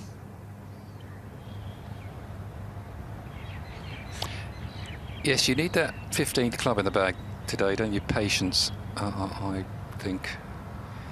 These guys break par, shoot maybe 70, couple under. It's okay. Don't think you're playing your way out of it. It's easy to get away from you with the rough the way it is this week. Good putt from Fleetwood. He's hanging in there. Hold a couple of those now.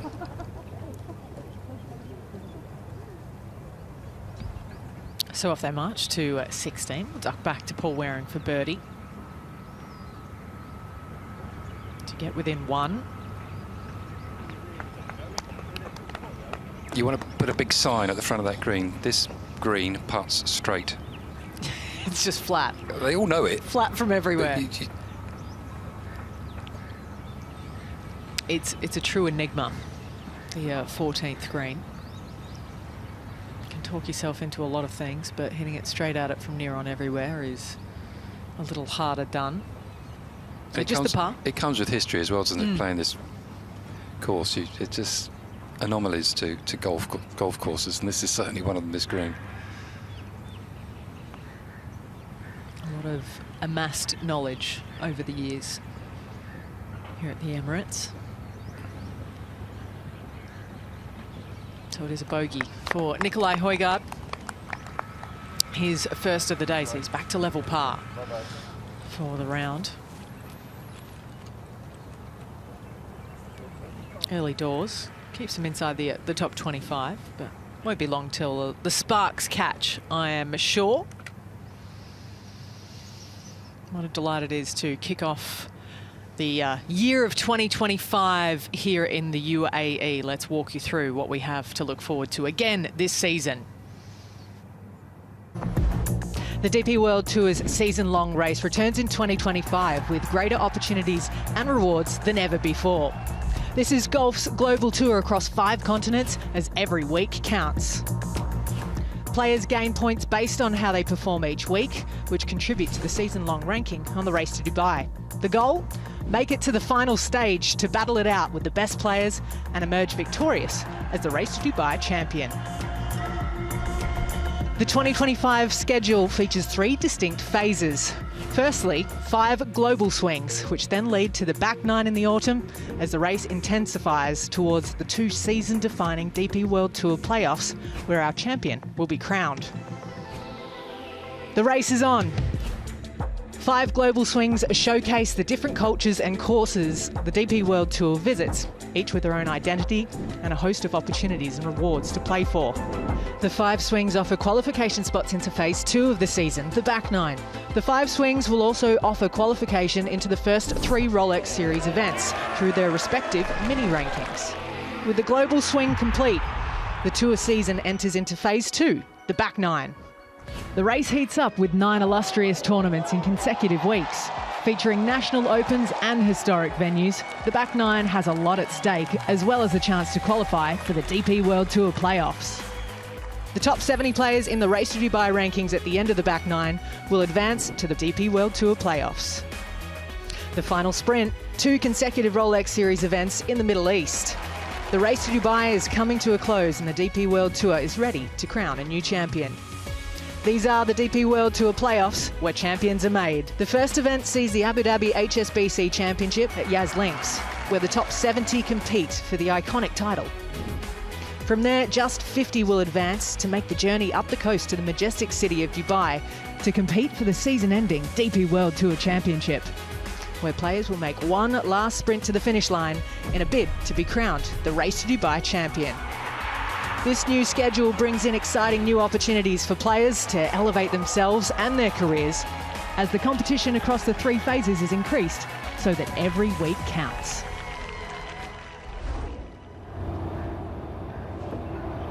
So let's get down to 16, the dogleg left with Viktor Hovland on the tee. Yeah, ever so slightly right to left, faded the golf ball. There's 2 palm trees in the distance. You want to finish up just right of that. And there's more room right than you think.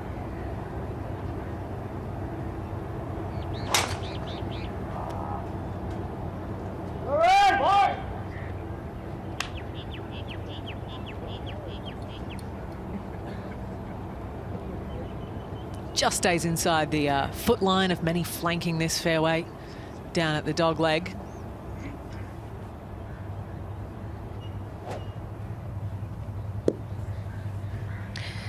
Fleetwood will have plenty of friends and family coming out to watch him. He said that was one of the things that he was excited about. Feeling at home, let's say. He's got his academy down the road. This will suit his eye.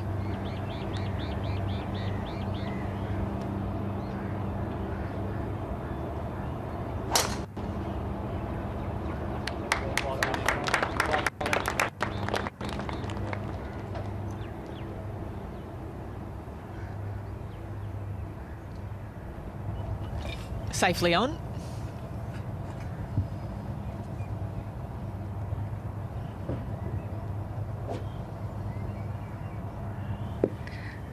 I'm pretty sure that's the first fairway that Fleetwood has found. McIlroy taking a bit more of aggressive line if it is the driver in hand. He can always eye up the corners here. And this is one of those holes where you can afford to be a little bit more aggressive.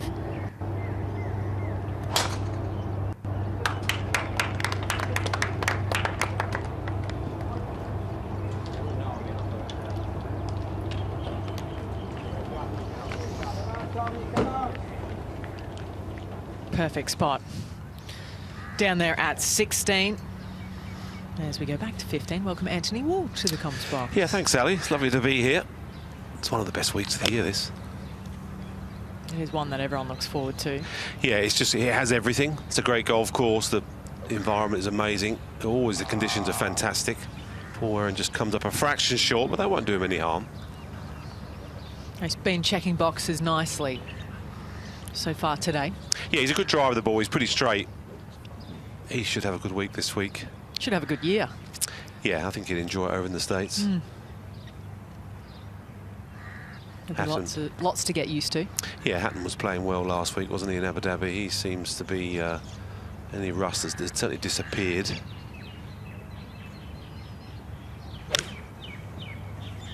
A wonderful set of par threes this week. Testing. Yeah, they all demand something. This is a hard one come Sunday when they put that back left flag into play. The green's quite quick and it runs away quite easily. That will test his up and down skills.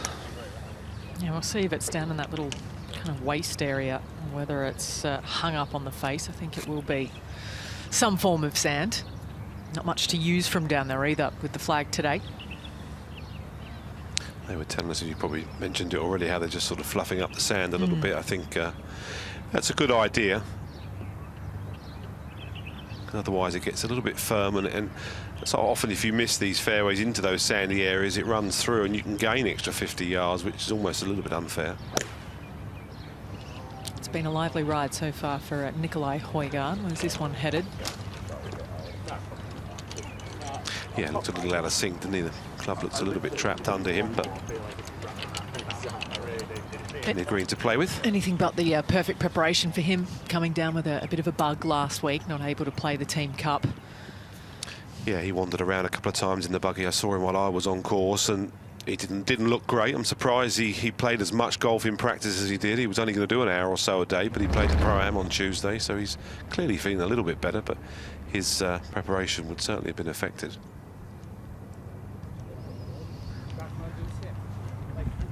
It's a great taste of what's to come later this year in September at Bethpage Plaque.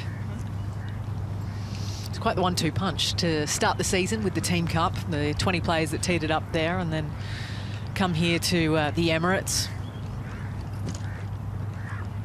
Yeah, most players would have been out a week or so before.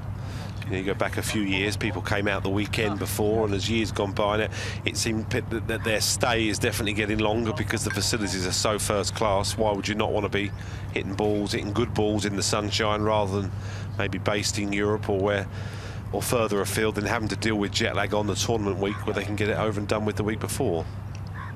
Get some reps in the sun rather than the European winter as it is.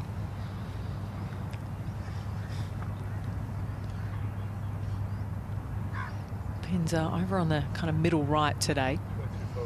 Go back to there in a moment. Now Hatton. Yeah, it looks like he's in the sand. The way he's aiming that far left.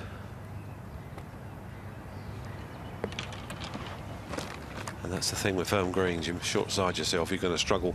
Big difference this week to previous years. The only one off the fairway, Hovland. In our first feature group.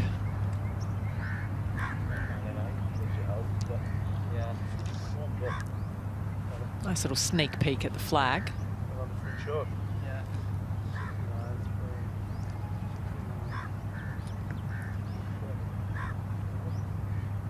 I think Fleetwood might go first.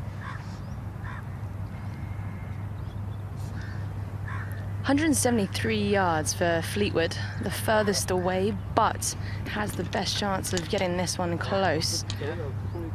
Should be an easy 8-iron, maybe even just leaning on a 9. He's kind of in between clubs here, and there's no breeze out here whatsoever. It's a great angle.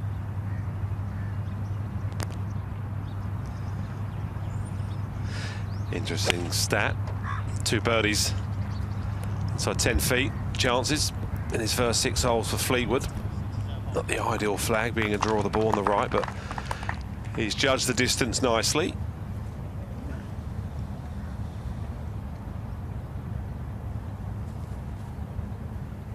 .172 yards for Hovland. Once again, that ball sat down. We'll see that all week, and it'll get worse as the days go on. Definitely eyeing up left portion of the green here. Not a flag that you can go at. Yeah, it's a nasty angle, isn't it? You just got to play up that middle of the green, hopefully just try and keep it on the putting surface, which he's pretty much done. That's okay. That's job done for the thick stuff. It does look pretty thick and damp out there.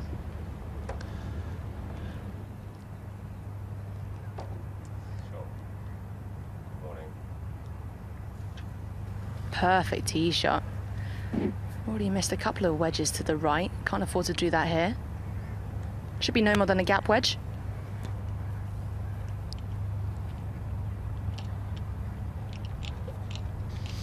Well, that's much better. McIlroy right at the flagstick here on 16. Maybe pop that one in and get back to level par for his morning. Yeah, nice to see the Trapman tracer there, showing the little soft draw that McIlroy employs. Nice green colour.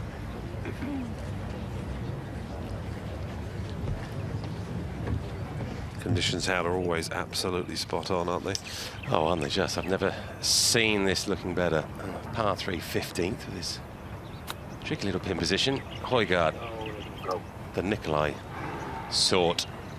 Top of the blade there, yeah, Anthony, I think. Yeah, absolutely right. That definitely caught the top of the club, didn't it? You could hear the clink, the clonk of the miss of the sweet spot. Quite the sight, the Emirates Golf Club. Used to be a patch of green in the desert, didn't it? When we first came here, there was literally about 4 buildings. It's amazing. Poor Waring, local resident now, of course. And, well, he has no local knowledge on that one. He didn't get the memo there at all, did he? The pace just dragged it left, maybe on the grain of the fringe, and I'll mark it. Good par 3, the 15th, I always think, as well. It's very well-shaped green, some little nooks and crannies to get the pin position in, and a front one today, which is the narrow part of the green. It's a nice view of the width of that 16th green, one of the sort of longer greens out there for a 9-iron, but they can still tuck those flags away. There's a couple of ridges, one up the right, one back left as well, over the green. They can certainly cause some grief come Sunday.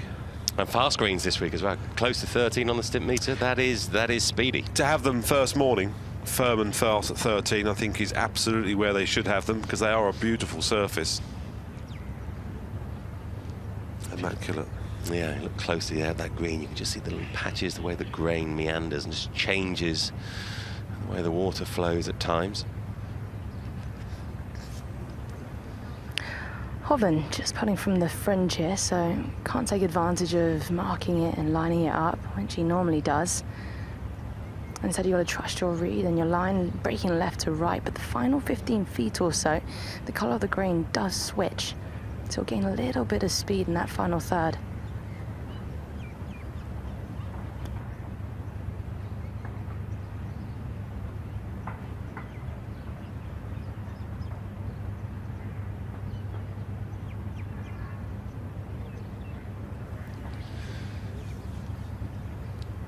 No easy task here to get down in 2. 10% of the distance. If you can take care of that with the first putt, you've done well. That's what the stats would show. Which he's done. Yeah, that was a good effort, wasn't it? No doubt about it. Reached the hole, gave it a chance. Should be able to cope from 4 feet on these surfaces. Now, Mr. Green, Hatton missed it left, chip to here. Relatively straight putt across the green. Does that so well. Put me down for a 3, sir. Yeah, there's no one better getting the golf ball around the golf course than Tyrrell Hatton. He makes the best of many of his days, I always feel. Yeah, he uses his emotions to his advantage. Sometimes people criticise the way sometimes he conducts himself, but he never seems to really affect his end score.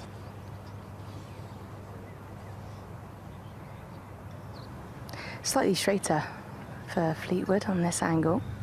Spent a lot of time on that putting green. Just trying to get the pace of this. Yeah, seriously well judged. Good putt. Lives just up the road, so comfortable in this region now. It's been a good move for him. Back on the tee. Paul Waring.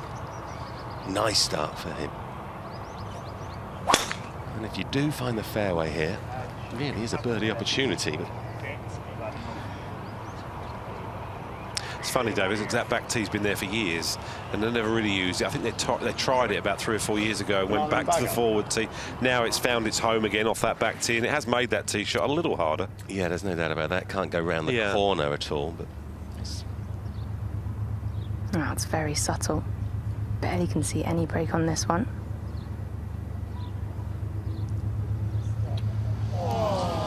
Yeah, amazing. It just shows the importance. It's just down the grain enough where the ball didn't break right to left. It was subtle, barely moved. So a missed opportunity, but only 1 birdie today. Wouldn't have thought that. No, this perfect morning, no breeze. The easy 9 holes. You just want to be under par through it. The 18th, really. Here's Hatton.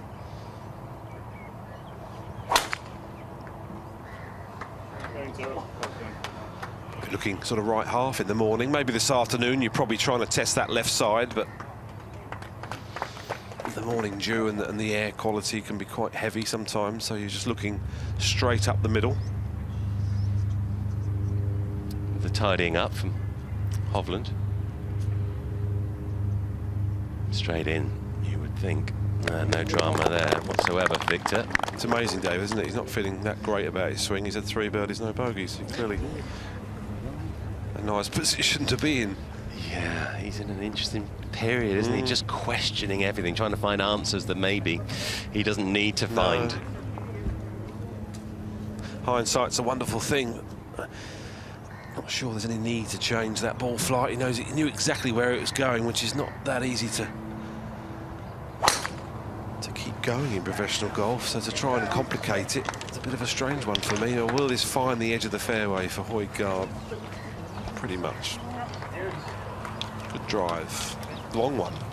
Yeah, frustrating for him to miss the Team Cup last week, just down the road in Abu Dhabi. I made so much of that tournament 2 years ago when he played.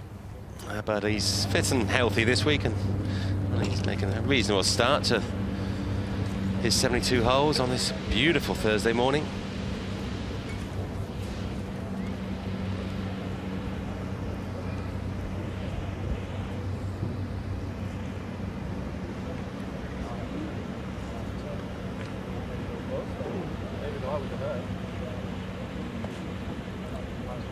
Well, always it was just a long iron and a wedge for me, Anthony, when I played here. Yeah, I never saw the driver. It's quite a claustrophobic sort of area. It's quite noisy, the back of all the hospitality as well. Rory always goes for this. Good technique there. Nice straight arm. Yeah. It's lovely, very good. Easy at the time of the morning. It gets a bit more difficult later in the day when the wind is blowing.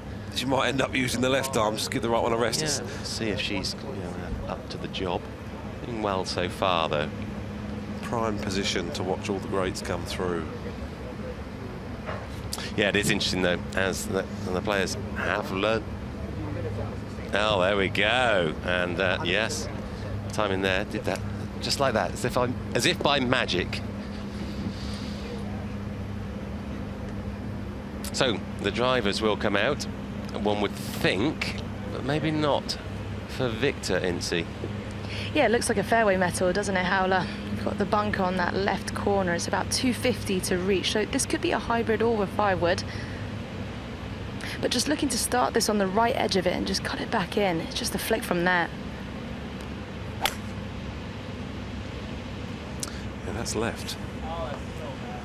That's the sort of shot he's worried about, isn't it? He's been trying to draw the ball, now he wants to go back to the fade, and the face was shut coming down there, and there was no element of holding off, which is what he was always so good at.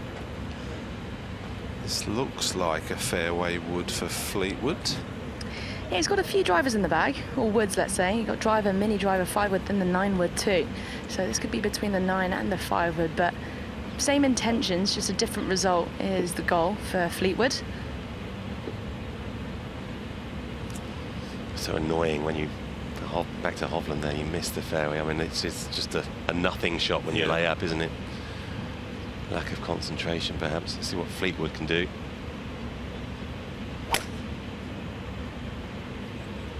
It shows you the conditions a little bit damp in the morning, because both of those would have hit driver this afternoon, and they both missed the fairway. Amazing.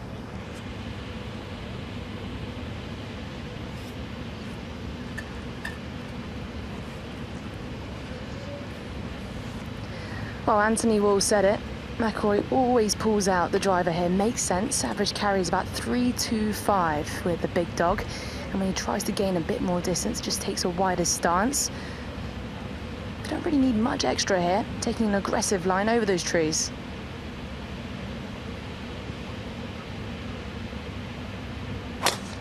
Can't see the green from the tee box. Well, he left nothing behind that. Dodges the palm trees, it should be on the upslope of the thick stuff, and with the pin on the left, should be okay. Yep, there we go.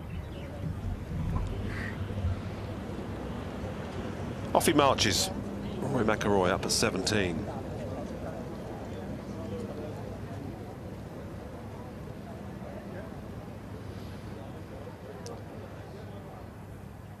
From the rough, Paul Waring on the 16th.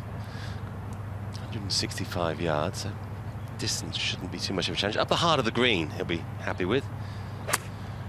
Let's get something propelling forward from the front edge, perhaps.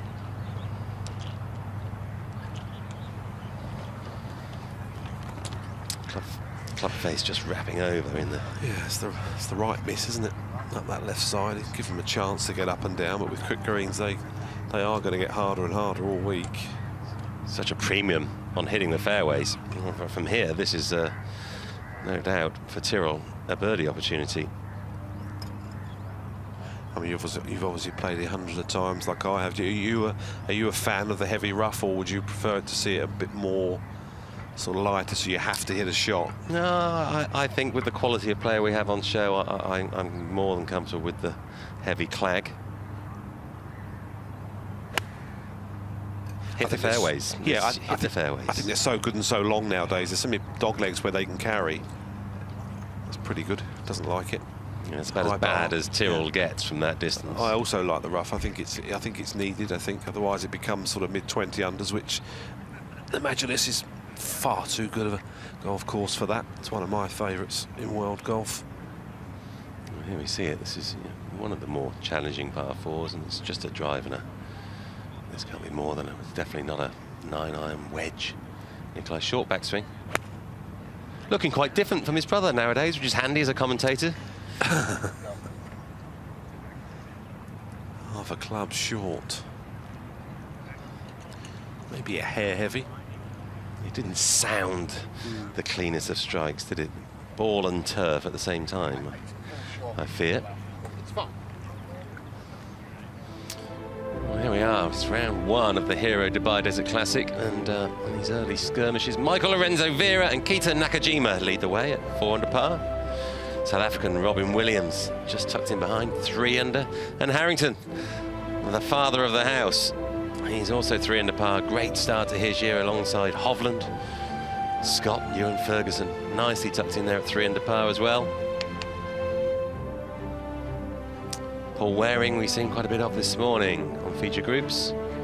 He's got the star next to his name. He has won a Rolex Series event. It wasn't long ago, but it's just down the road in Abu Dhabi. Lee Hao Tong.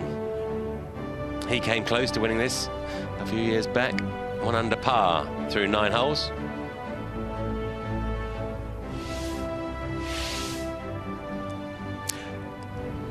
McIlroy started on the 10th this morning, early doors, found the green on the par 5, had this for eagle. Just underread it slightly, but would move on, starting with a birdie, the perfect start. Long range putt. The Højgaard on the par 3 11th. Cautious tee shot, but the second did the damage. A birdie 2, and a big smile from the Dane. Well, 1 or 2 injury problems for Hovland, maybe slightly out of sorts, trying to rekindle some of the magic, but pretty much got off to the early start, right to left, slightly overread it, but he'd walk off with an easy birdie 4 to start. Another chance at the hard par 4 12th, which he took. 2 under after 3, and there's no evidence at all of him being out of sorts or rusty.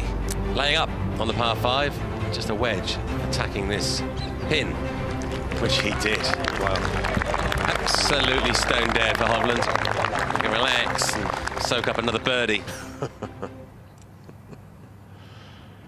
Oh, to be that good. Well, not so good here. That's as heavy a rough as I would think is on the golf course, Incy.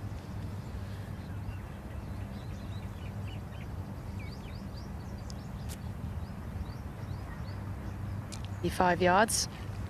You can barely see your feet. It's like a seed just nestled down in that rough. Yeah, good shot. Done well there. All he's trying to do is find the green and give himself a chance to putt it and move on. He's made a mistake. He's made the mistake, missing the fairway. Yeah, that was a great recovery. No doubt about that.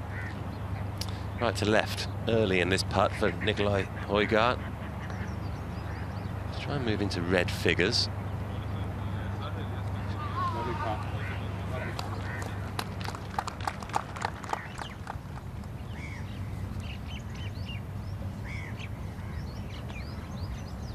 It's a good lie.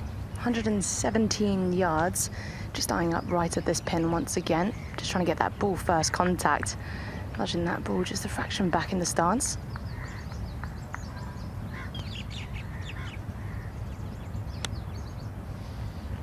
It's the right sound. It's just far enough back, isn't it, that contact shouldn't be a problem. Maybe slightly in between, maybe. Wanted to use the gap wedge and probably couldn't. It's difficult. No doubt about that. It's difficult from those fairway bunkers.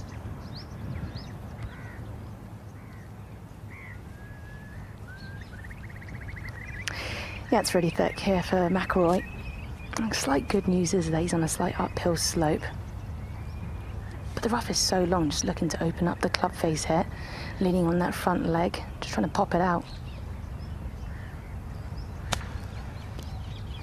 Yeah, well, release on him.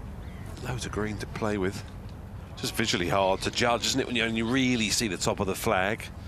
He knows he's not done as good as he probably should have done. Yeah, that was about as bad as he was going to do, quite frankly. Hatton, 20 feet left to right early. Maybe straightening at the end.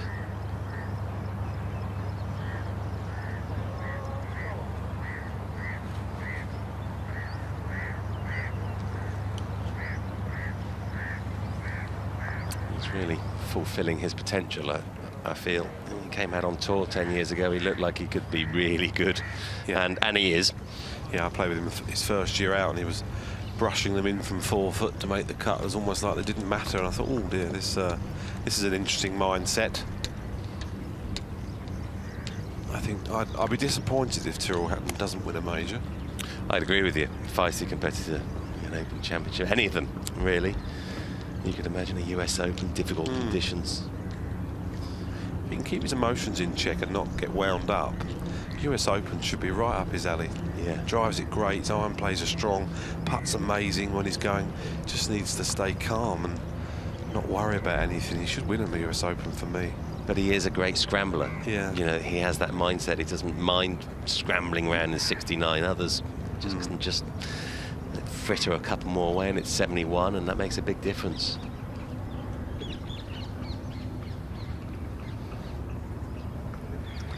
Bit of a grain change here halfway down the putt, Incy. You just took the words out of my mouth. Exactly, Howler.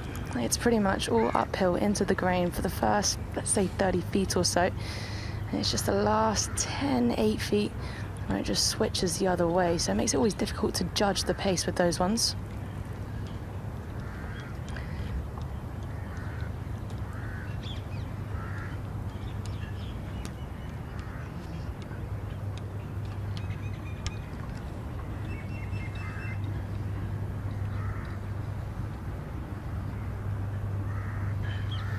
Good look at the grip. Very much uses that left hand, that finger down the shaft to add a little bit of stability. Can he judge that last third when it turns down grain? Difficult. That's a brilliant effort from Tommy Fleetwood. Job well done.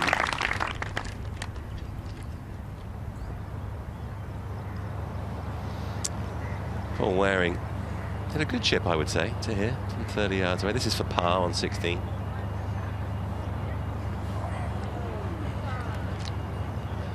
A rare miss from 12 feet for Paul at the moment. He's putting beautifully.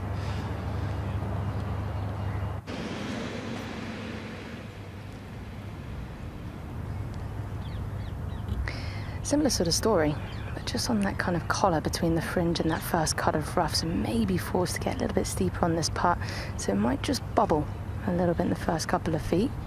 Into the grain, should break right to left.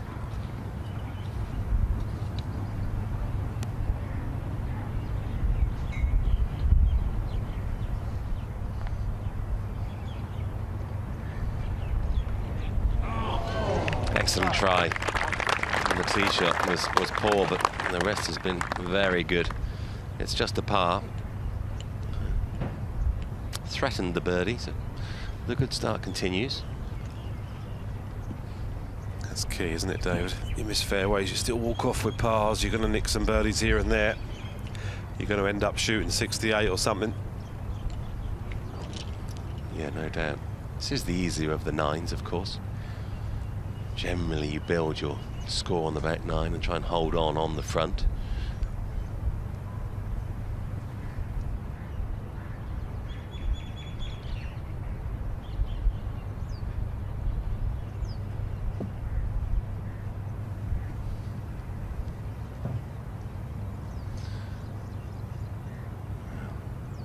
The grain would show this as a left to righter.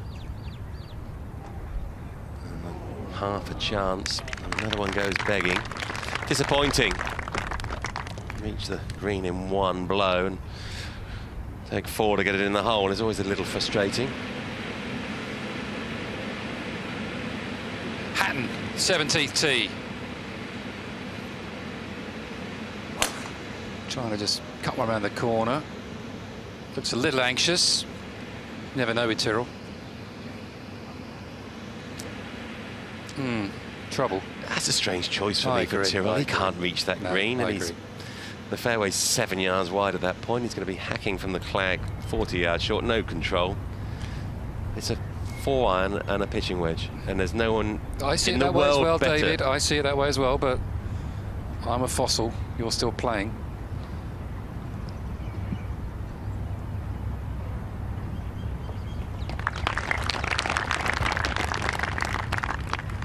Well, Hovland did go the old-fashioned route, and it didn't bear any fruit, but it's a par.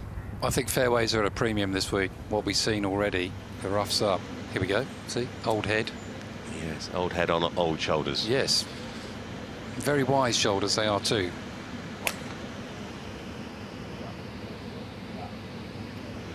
Quite a wide fairway, 17, when you're just laying up.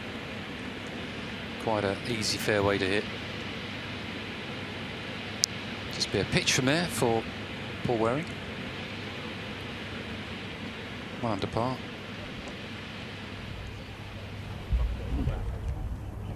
Nicolai Højgaard has been waiting for the green to clear. He's got a little bit more length than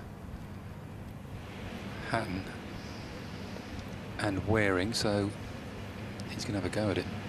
More off than not, his plan. Reach for the driver, and it is out here at 17.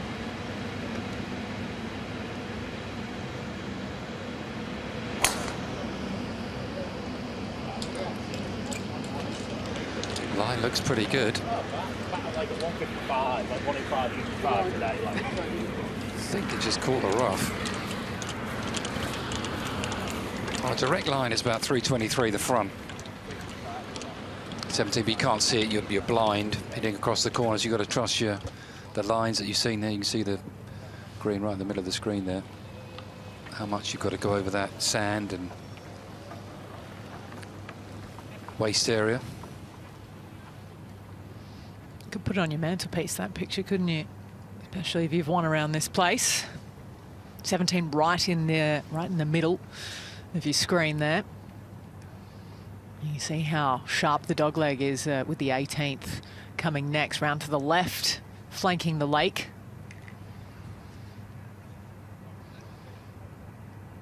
Good little finishing stretch come Sunday.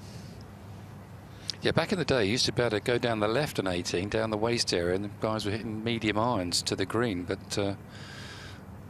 they didn't take too kindly to that. Put some trees in, so you can't go that way anymore. And of course, everything's grown up as well now.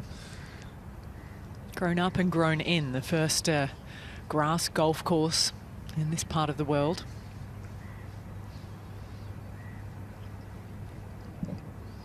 Really has set the tone in more ways than one.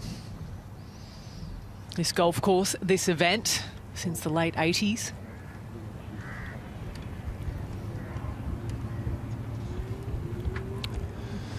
Big yes, I played here once, Alison. I hit a great drive down the left, just about made the fairway, and my walking scorer asked me why I didn't take the tiger line. To which I said that was my tiger line. That was all you had? That's all I had. You made birdie from over there, surely. I can't. I probably laid up and thin one on the green or something. I don't know.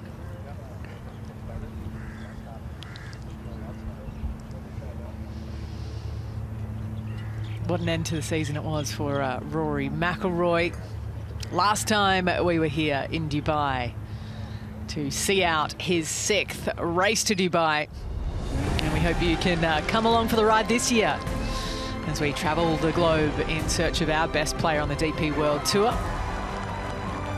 Along the way, we tick off some of the biggest and brightest cities around the globe. 26 countries, 5 continents in all. Got 5 swings, the back 9, which was brilliant last year. Had some memorable moments then into the playoffs. The top 70 make it to Abu Dhabi, the top 50 to Dubai, just down the road at Jumeirah Golf Estates and the Earth Course. And there can only be one. Just ask Rory McIlroy, although he did take 2 trophies home, took the DP World Tour Championship as well. And that's how it looks at the moment after the Team Cup. It's John Parry who leads the way after his win in Mauritius, who took the opening swing as well, 1 of 5 throughout the season. Veerman at Nedbank, Smiley at the Australian PGA. A week later, Rig Johnston took the Australian Open down in the Melbourne Sandbelt. Sean Norris found his at Leopard Creek. So the top 5 all winners already this season.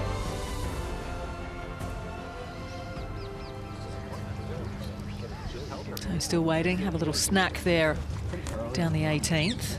Let's go to 17 in the meantime. On the fairway is Waring.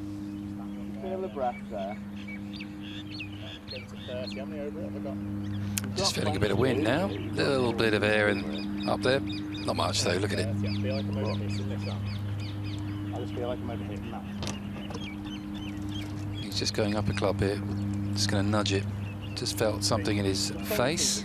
6 yards of wind now. And remember, 30 with a wedge is going to take a hop of a couple as well. I still think 30 is going to like, it's going to go, it's going to be 30 total. You know what I mean? It's going to finish up at 30. No, I get that. But I think it's that one. You know, the one that's just under. Yeah, exactly. Bit of chat there. Reckon playing just over the yardage of 129, playing 134 is their estimation. Just gone up a club. There was a little bit of a ridge in the green here he's got to carry. Chance to get the drop shot from the previous back quickly. Just like that. Absolute dart. Only a few paces between that. Just very gentle tier. Short of this pin today. Yes, tricky pin just over that ridge.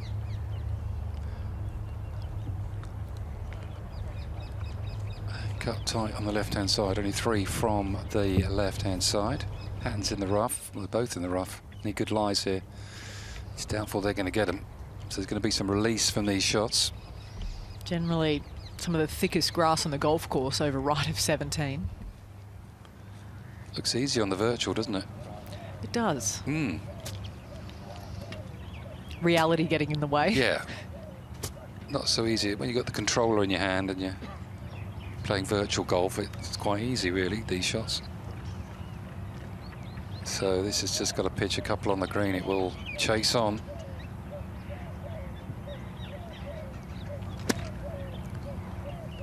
He dug that out. Very good shot from there. Great control from Hatton. I love a bit of gaming, me. I can picture it. Oh, yeah, that's all I do, huh? Do you travel with it? Oh, of course, yeah. Set it all up in the room. Naturally. Very tech savvy. I've just worked out how to use a phone, Alison. Giving all your secrets away. So green flag is out down to 18. Teeing up over on that right-hand side. Driver, naturally.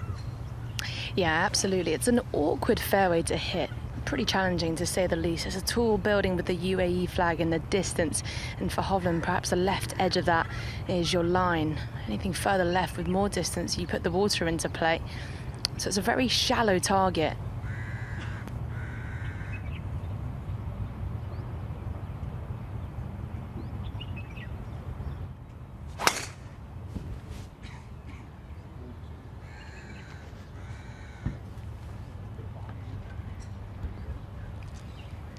That's a good drive from Viktor Hovland down the left-hand side. Big carry, that. Awkward shape. Very much so. So that will work. Back to 17. We have that Nicolai now. Great shot from Hatton from over here. A little closer here for the Dane.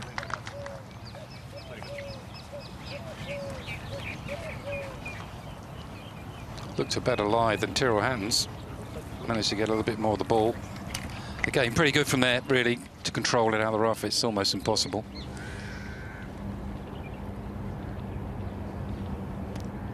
Fleetwood. Driver as well.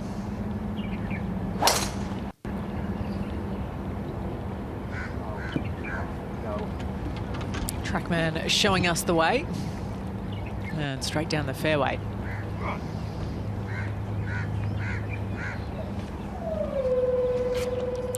Yeah, that's spot is 226 to the front, so go zone for Fleetwood on 18. Yeah, do you remember back in 23 when he won? He was very close to that water, but you need plenty of height. Try and get it stopping sooner than later. Taking on the corner a little bit more.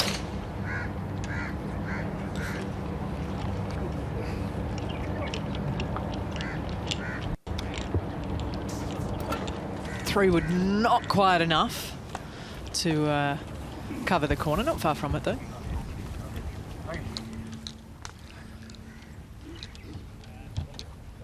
Down into the yardage book to try and get the measure for Rory McIlroy. 292. I think he was up 6. Yeah, I think I got it.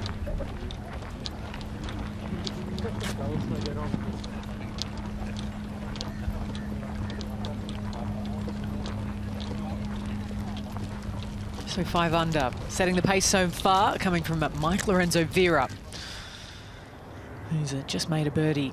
Down the second, his 11th of the day, as we go back to 17 and Waring.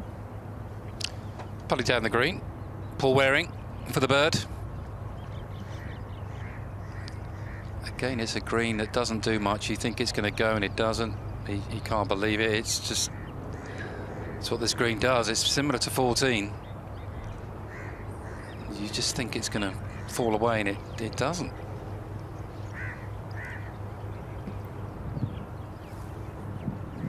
Yeah, a little bit of a mirage. Seeing break perhaps not there. I like that mirage. Thank you. Yeah. I've been working on That's it. good. Into the thesaurus. What a life. Out here playing golf in the sun all the time now, Paul Waring, what he's got to look forward to. Very easy guy to get behind on tour. Great little underdog story. We love one of those, Jamie. Don't we? Yeah. Yeah. But he's taken his form and run with it. Played beautifully last week as well. 2 different types of grain he's pulling through here. Højgaard. Into the grain and then down the grain when it gets up over this little slope. Only a tiny little slope.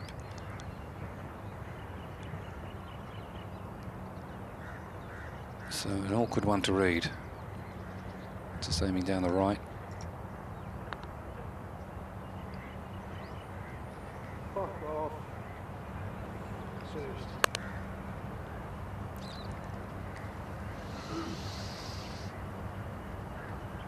Close but no reward.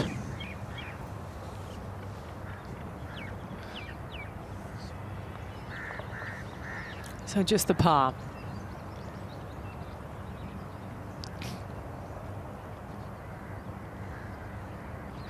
Hasn't been far off today on the greens. Only one's dropped, albeit from about 50 or so feet. That came at the 11th. Now Hatton.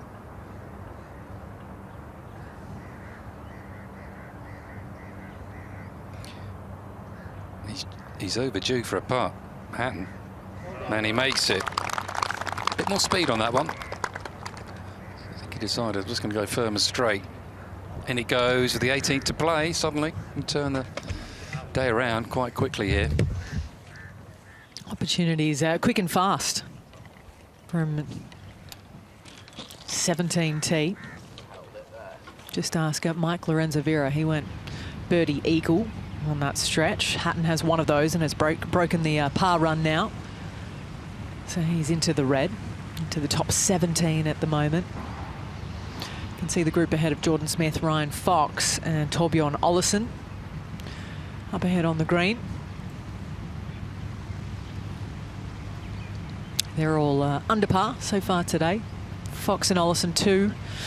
Jordan Smith just the 1 under.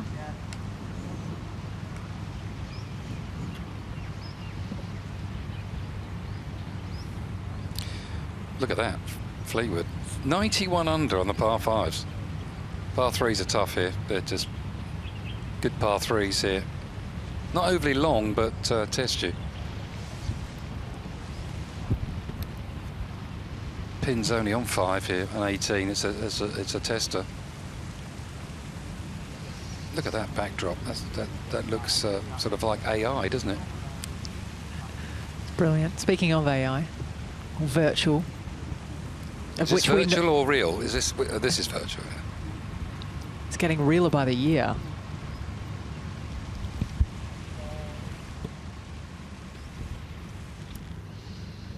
Hovland position A1, a little longer out there for Tommy Fleetwood. As the green clears, he gets ready, so do we.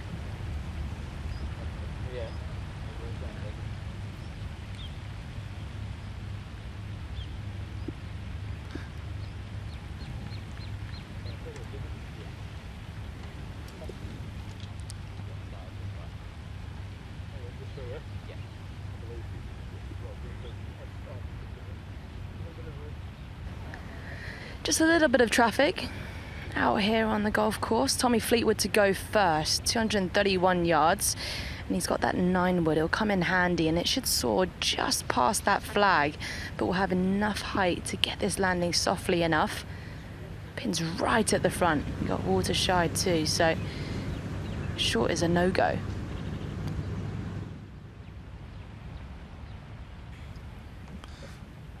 Interesting club, isn't it? 9-wood. Put it in the end of last year, just for this type of shot. Oh, that's a stunner. Just Brilliant. for that, yeah. Plan, execution, everything coming together there for Tommy Fleetwood. So eagle putt ahead.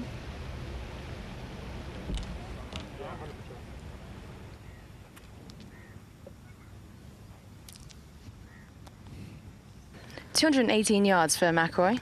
First cut on the left. In between clubs, a 6 and a 5, but I'd imagine he's opening up a 5-iron.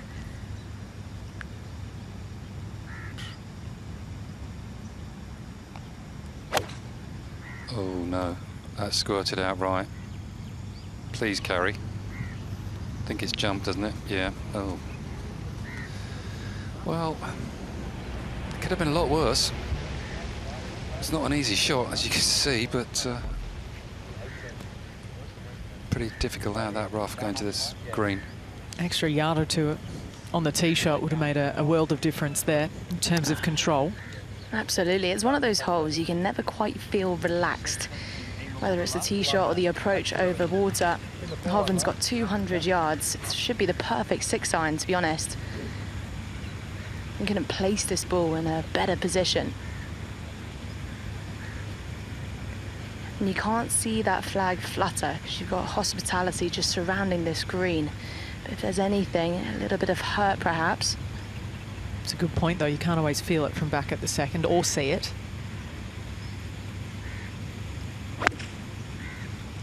It's a scary shot, I know that. Well, where's that gone? Heavy. Oh. It was all or nothing, and it's the ladder for Viktor Hovland.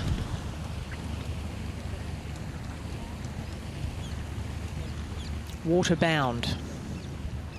It's down with the fish. Hasn't played here since his win back in 2022. So hold up for Hatton, Waring and Højgaard back on the tee. Should get the green flag soon. We know that all three have played. There we go. Very lax. It's a good job, that, isn't it? Lackadaisical with the He's out in the having sun. a good time.